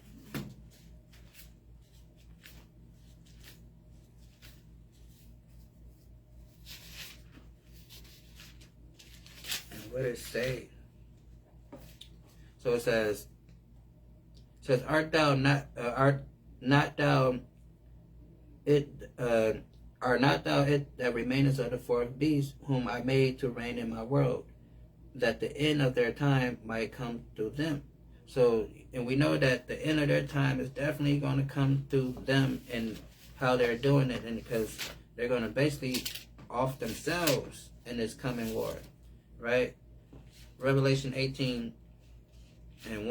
It says, after these I saw an angel come down from heaven, having great power, and the earth,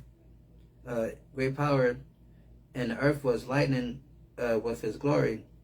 And he cried with a mighty strong voice, saying, Babylon the great is fallen, and become the habitation of devils, and the hold of every foul spirit, and the cage of every unclean and hateful bird. Right? For all nations have drunk of the wine of the wrath of her fornication, and the kings of the earth has committed fornication with her, and the merchants of the earth are wax rich through the abundance of her delicacies. Right? So a lot of countries are in bed with this nation, and and they're and they depend on the prosperity of this place. And as this place get destroyed, that's gonna also mess up those other nations that depend and lean on this place, amongst other things. And it says, and we know, and it's showing the influence of America and the power that they have, throughout the world, and how other nations depend on this place. And so that's how we know prophetically that this place is Mystery Babylon. And it says, and the fourth came and overcame all the beasts that were past, and had power over the earth with great fearfulness over the whole compass of the earth, with much wicked oppression. Because that's how they rule this place, with wicked oppression. They go and regime change, kidnap leaders, steal resources. They act like a band of pirates and raiders. You know what I'm saying? Then it says, with wicked oppression, and long time dwelt he on the earth with deceit. Because they lies, their propaganda, that they push. For the earth has not judged. For the earth has not judged with with truth, and they don't judge with truth. That's why the whole earth is corrupted, right? That's why I tell you in Job 9 that the earth is given to the hands of the wicked. It says, for thou hast afflicted the meek, and thou hast hurt the peaceful. And that's what they do. They hurt the peaceful. What was Venezuela doing to anybody? Right? What was they doing? What was Iran doing to anybody? Iran was minding their business. They came on record saying that they do not want a nuclear bomb. The Ayatollah, even put it in their little thing because it was against their religion to even have nukes. So they only wanted their nuclear program to keep those devils out of their country. Because they saw what happened to Saddam Hussein when Saddam gave up his nukes. They came in and did we know what they did to Saddam. We saw what they did to Gaddafi. That was televised, right? When Gaddafi gave up his nuclear program, we saw what they did to him. So they like, well, we're not gonna give up our program. We're not gonna make no nukes. We ain't gonna make no bombs, but we ain't gonna give up our program. Because we see what y'all do to countries that have no nuclear power at all. We see what y'all do to them, right? So we ain't going out like that. But we ain't trying to make no bomb because it's against our religion to make a bomb, right? That's a known fact. That is on every Pentagon official desk that these people don't want that, right? They not like that. They might be some, horrible people in other ways, but they're not trying to get a bomb, That's not on their agenda, right? But, what is that? It says, but much wicked oppression and so long time dwelt he upon the earth with deceit. So they go around propagating these lies and making it seem like these nations need to be taken down immediately, all for them to steal their resources. Jump to 42. For thou hast afflicted the meek, and thou hast hurt the peaceful. Thou hast loved liars, and destroyed the dwellings of them that brought forth fruit, and has cast down the walls of such as did thee no harm. That's what they did. They came over here to our Hispanic Latino brothers over here and took all the Aztec gold, took all that stuff, right? Stole everything, right? They came over here. They helped them, taught them how to survive over here in this land. And the only thing they could do is think about how they can get that gold, right? And they killed them, right? Christopher Columbus said this. Christopher Columbus, he said, gee, this is in his book, in his diary. Gee, I never met such a peaceful people. They must be made to be slaves. That's what he said, right? What type of person would see a group of people and say, wow, these are some very nice, peaceful people. Just turn them into slaves. Who says that type of stuff? The white man says these type of things. That's who says that, right? That's who says that, right? And that's what they did. Because it says, for thou hast afflicted the meek, and thou hast hurt the peaceful. Thou hast loved liars, and destroyed the dwelling of them that brought forth fruit, and hast cast down the walls as such as did no harm. So they quick to go to war with people that did no harm. That's why it's crazy, because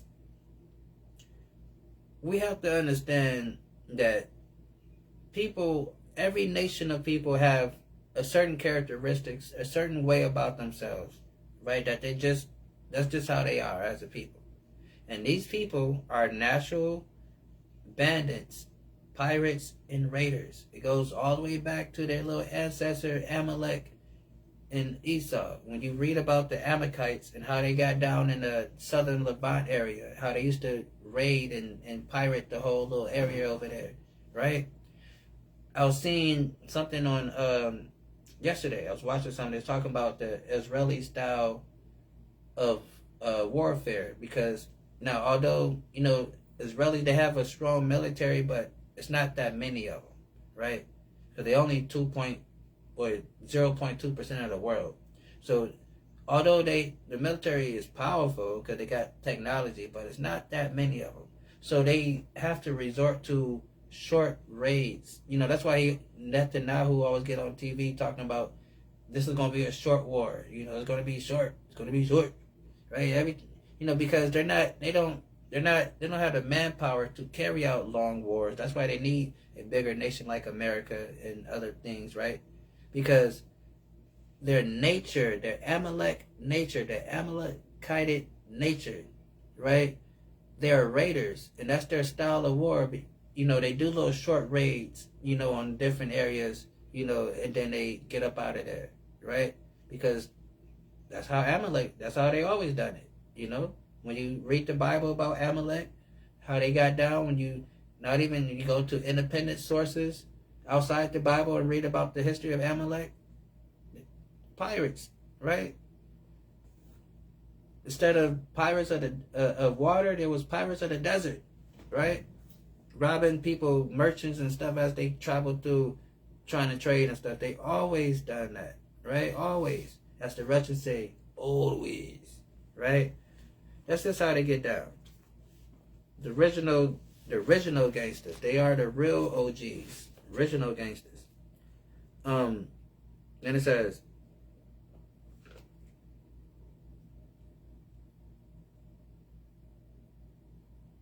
therefore is thy wrongful dwelling come up unto the highest, and thy pride unto the mighty. Because they're able to, get away with this stuff, they become prideful and they become full of themselves, and they think that nobody can touch them, right? And it says, therefore the highest also have looked upon the proud times, and behold, they are ended, and his abominations are fulfilled. So God's like, look, I'm tired of this mess. I'm tired of you people thinking it's all good.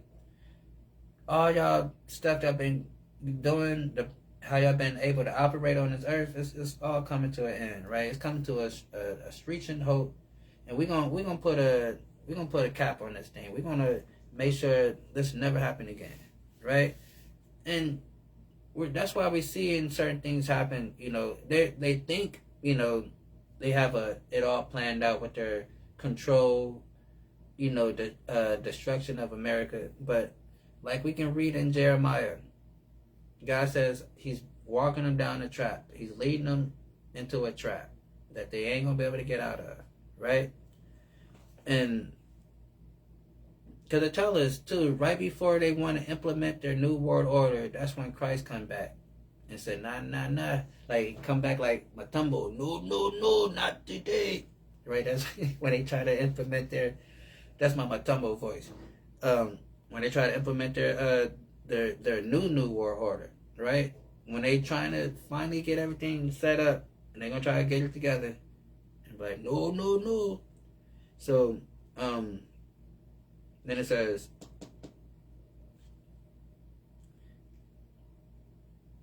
and therefore appear no more thou eagle, nor thy horrible wings, nor thy wicked feathers. So, and if you're familiar, they always identify themselves with the eagle. It goes back to their ancient deity, Quez.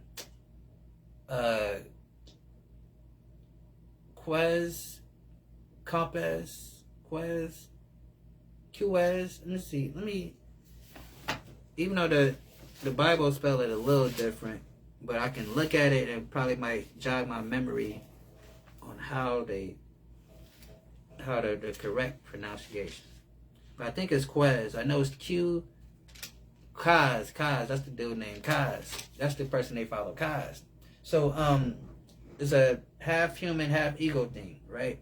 So they always use that. That's one of their main deities, and so they always favor that deity throughout the ages. That's why they always use that symbol of the eagle, right? Because that's what they represent. That's their you know how people say their spirit animal, right? Like how the tribe of Judah is represented by a lion, right? And just like the tribe of Benjamin is represented by a wolf and so forth, right? So, so they always favor the eagle, right? And because the eagle is a apex predator, right? And an eagle, the eagle sits up high on a cliff, and it doesn't really do the work itself. It waits for others to do the work. Then when they do the work, then the eagle come in and snatch and take the prey and take the food. And it's interesting that that's the animal that they wanted to model themselves after, right? And even Benjamin Franklin, when they was coming up with this, when they again decided to use the eagle, Benjamin was like, I don't know if we should use the eagle, because the eagle is like a little grimy ass bastard. Let's go with the turkey. It's like the turkey is cool, but the turkey's a little bitch. Let's go with the eagle. And Benjamin's like, all right, fine, I guess we do with the damn eagle. All right, cool. Right? So they went with the eagle. Right? So then it says,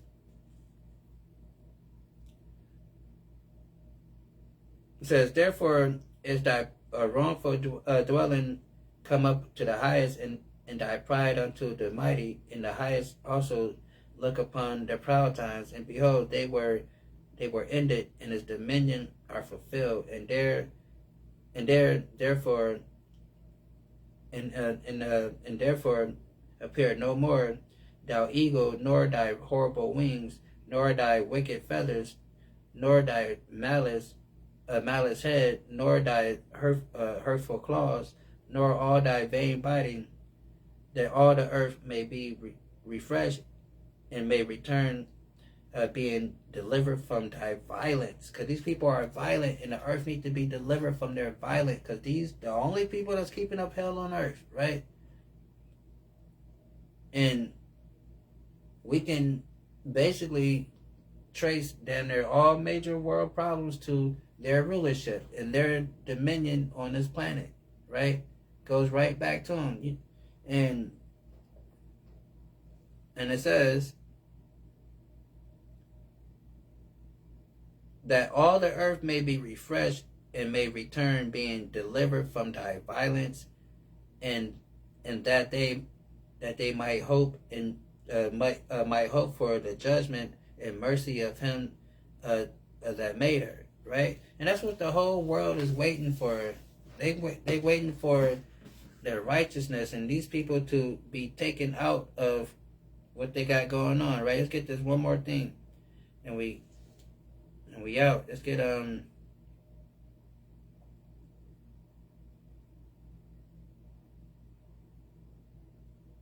get Romans 8 real quick.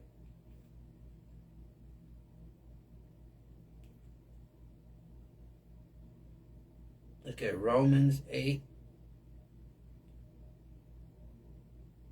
Where it at?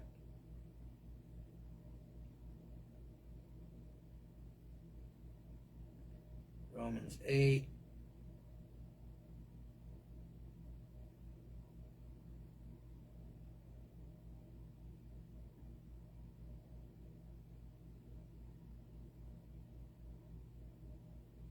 Where it at?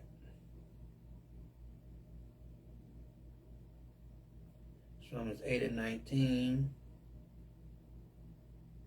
And let's get it. Let's get it in the NLT.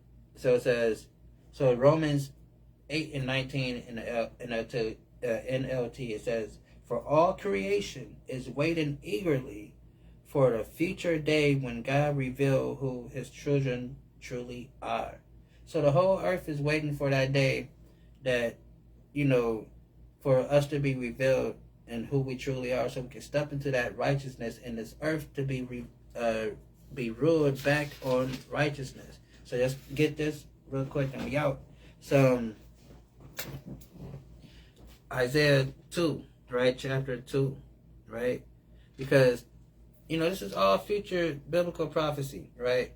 This is how we know that those people is not who they say they are. Because if they who they say they are, what we're reading here will be happening right now, right? Isaiah chapter 2. And let's start at verse 2.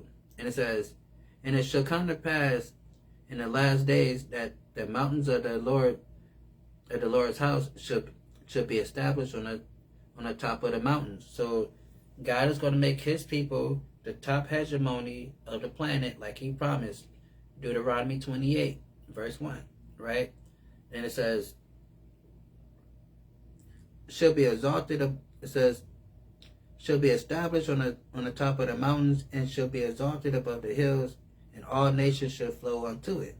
And many people shall go and say, come ye and let us go up to the mountains of the Lord. So all the people is going to say, hey, let's go to Israel and go to the mountains of the Lord, right?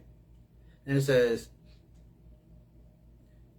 to the house of God of Jacob, and he will teach us his ways. So in that day, the people are going to come and learn from us in that day, right? People are not coming around the world to try to learn from them people. Them people are not even acceptive like that. They got they practice apartheid over there, right? But in that day, the true people of God, we're gonna teach the world, properly, and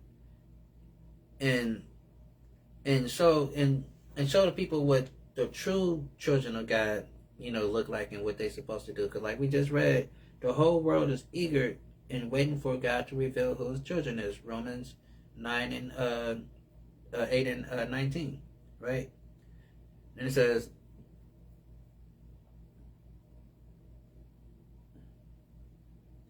and many people should go and say, come ye and let us go up to the mountains of the Lord, to the house of Jacob, and he will teach us his ways.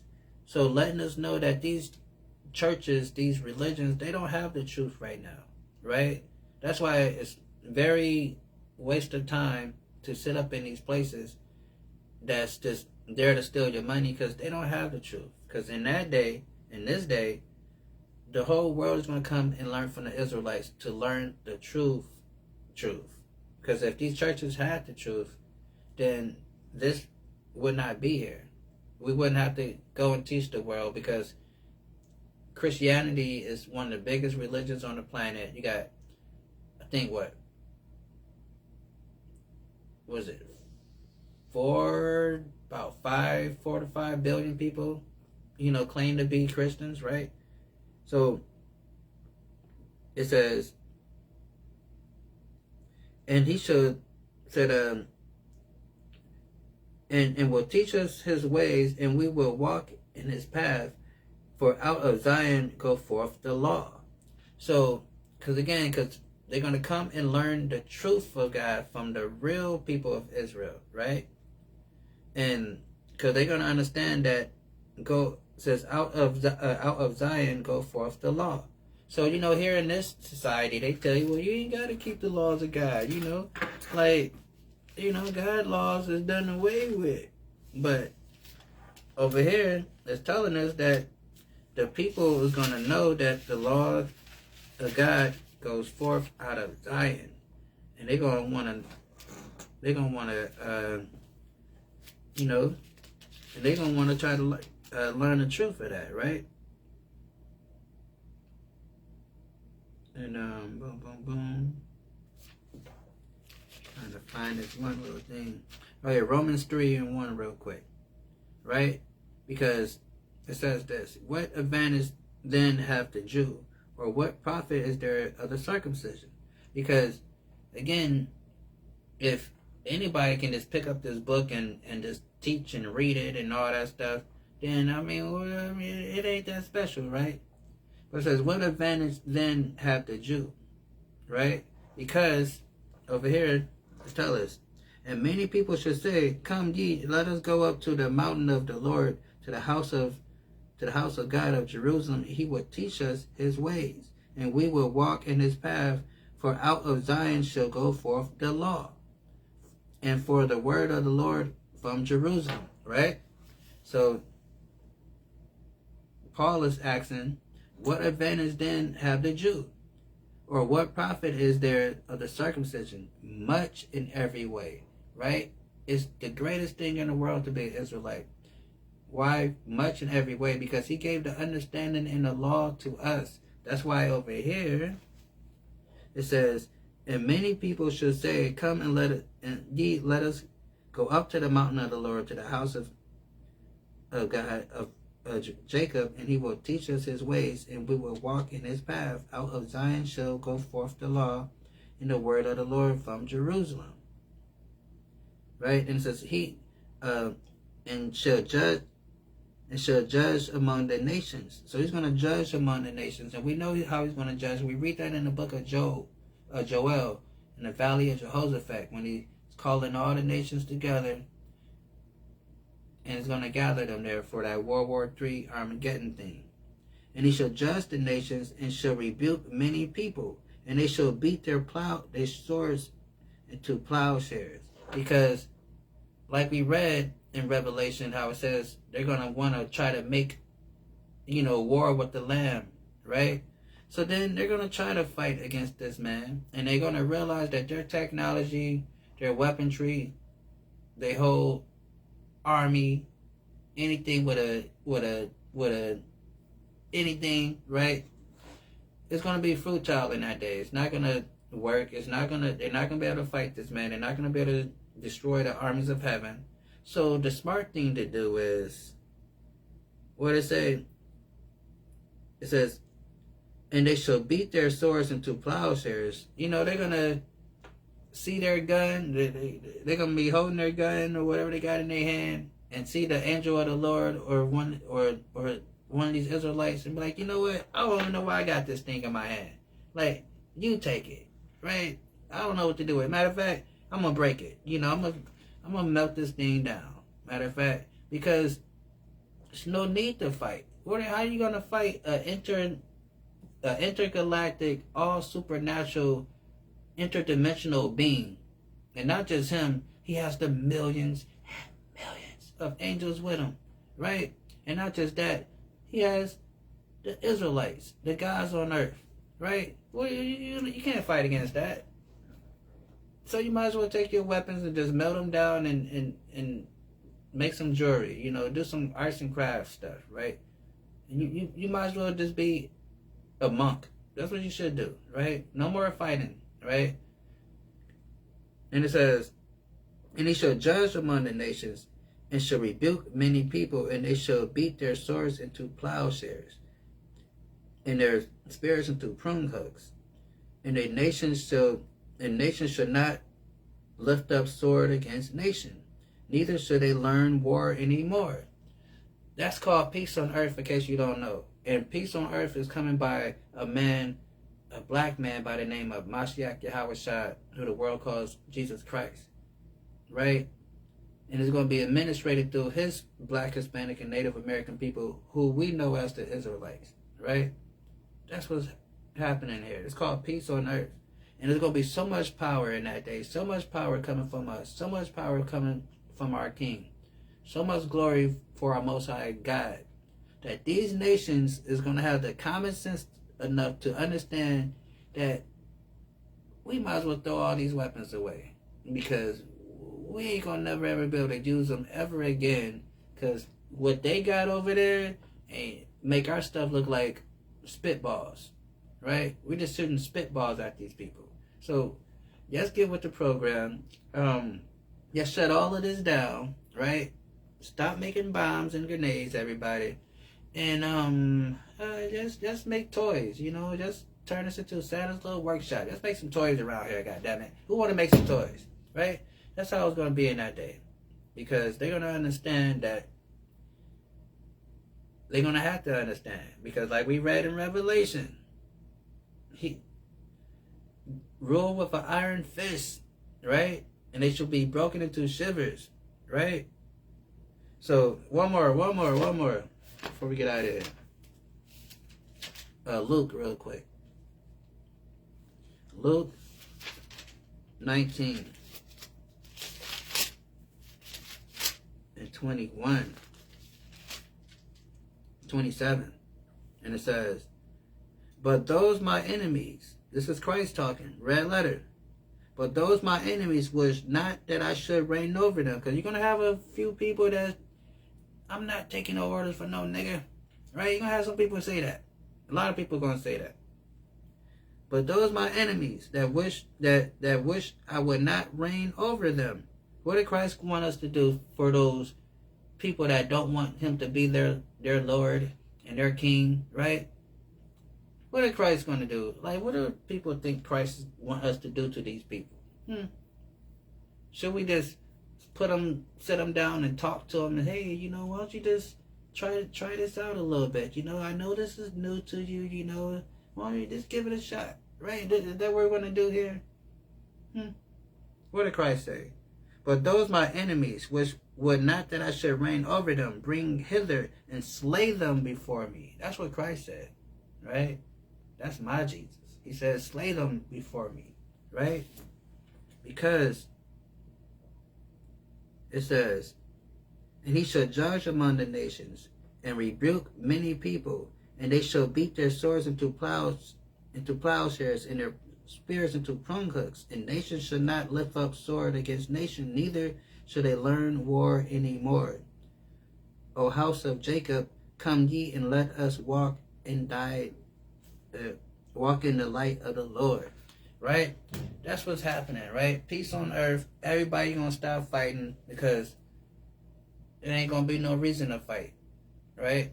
Because Christ is on earth, righteousness is abound, and evil is no longer around, right? And that's what's going down.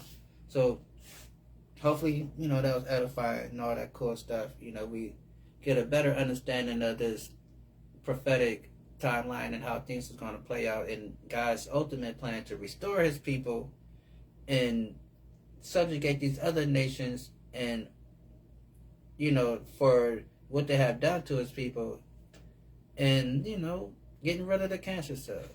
So we're going to say shalom. We're going to say peace. You know, And we got Passover coming, so hopefully everybody have a good time on this, Passover weekend, all that cool stuff. So I'm gonna say shalom, peace, we out, right? Till next time.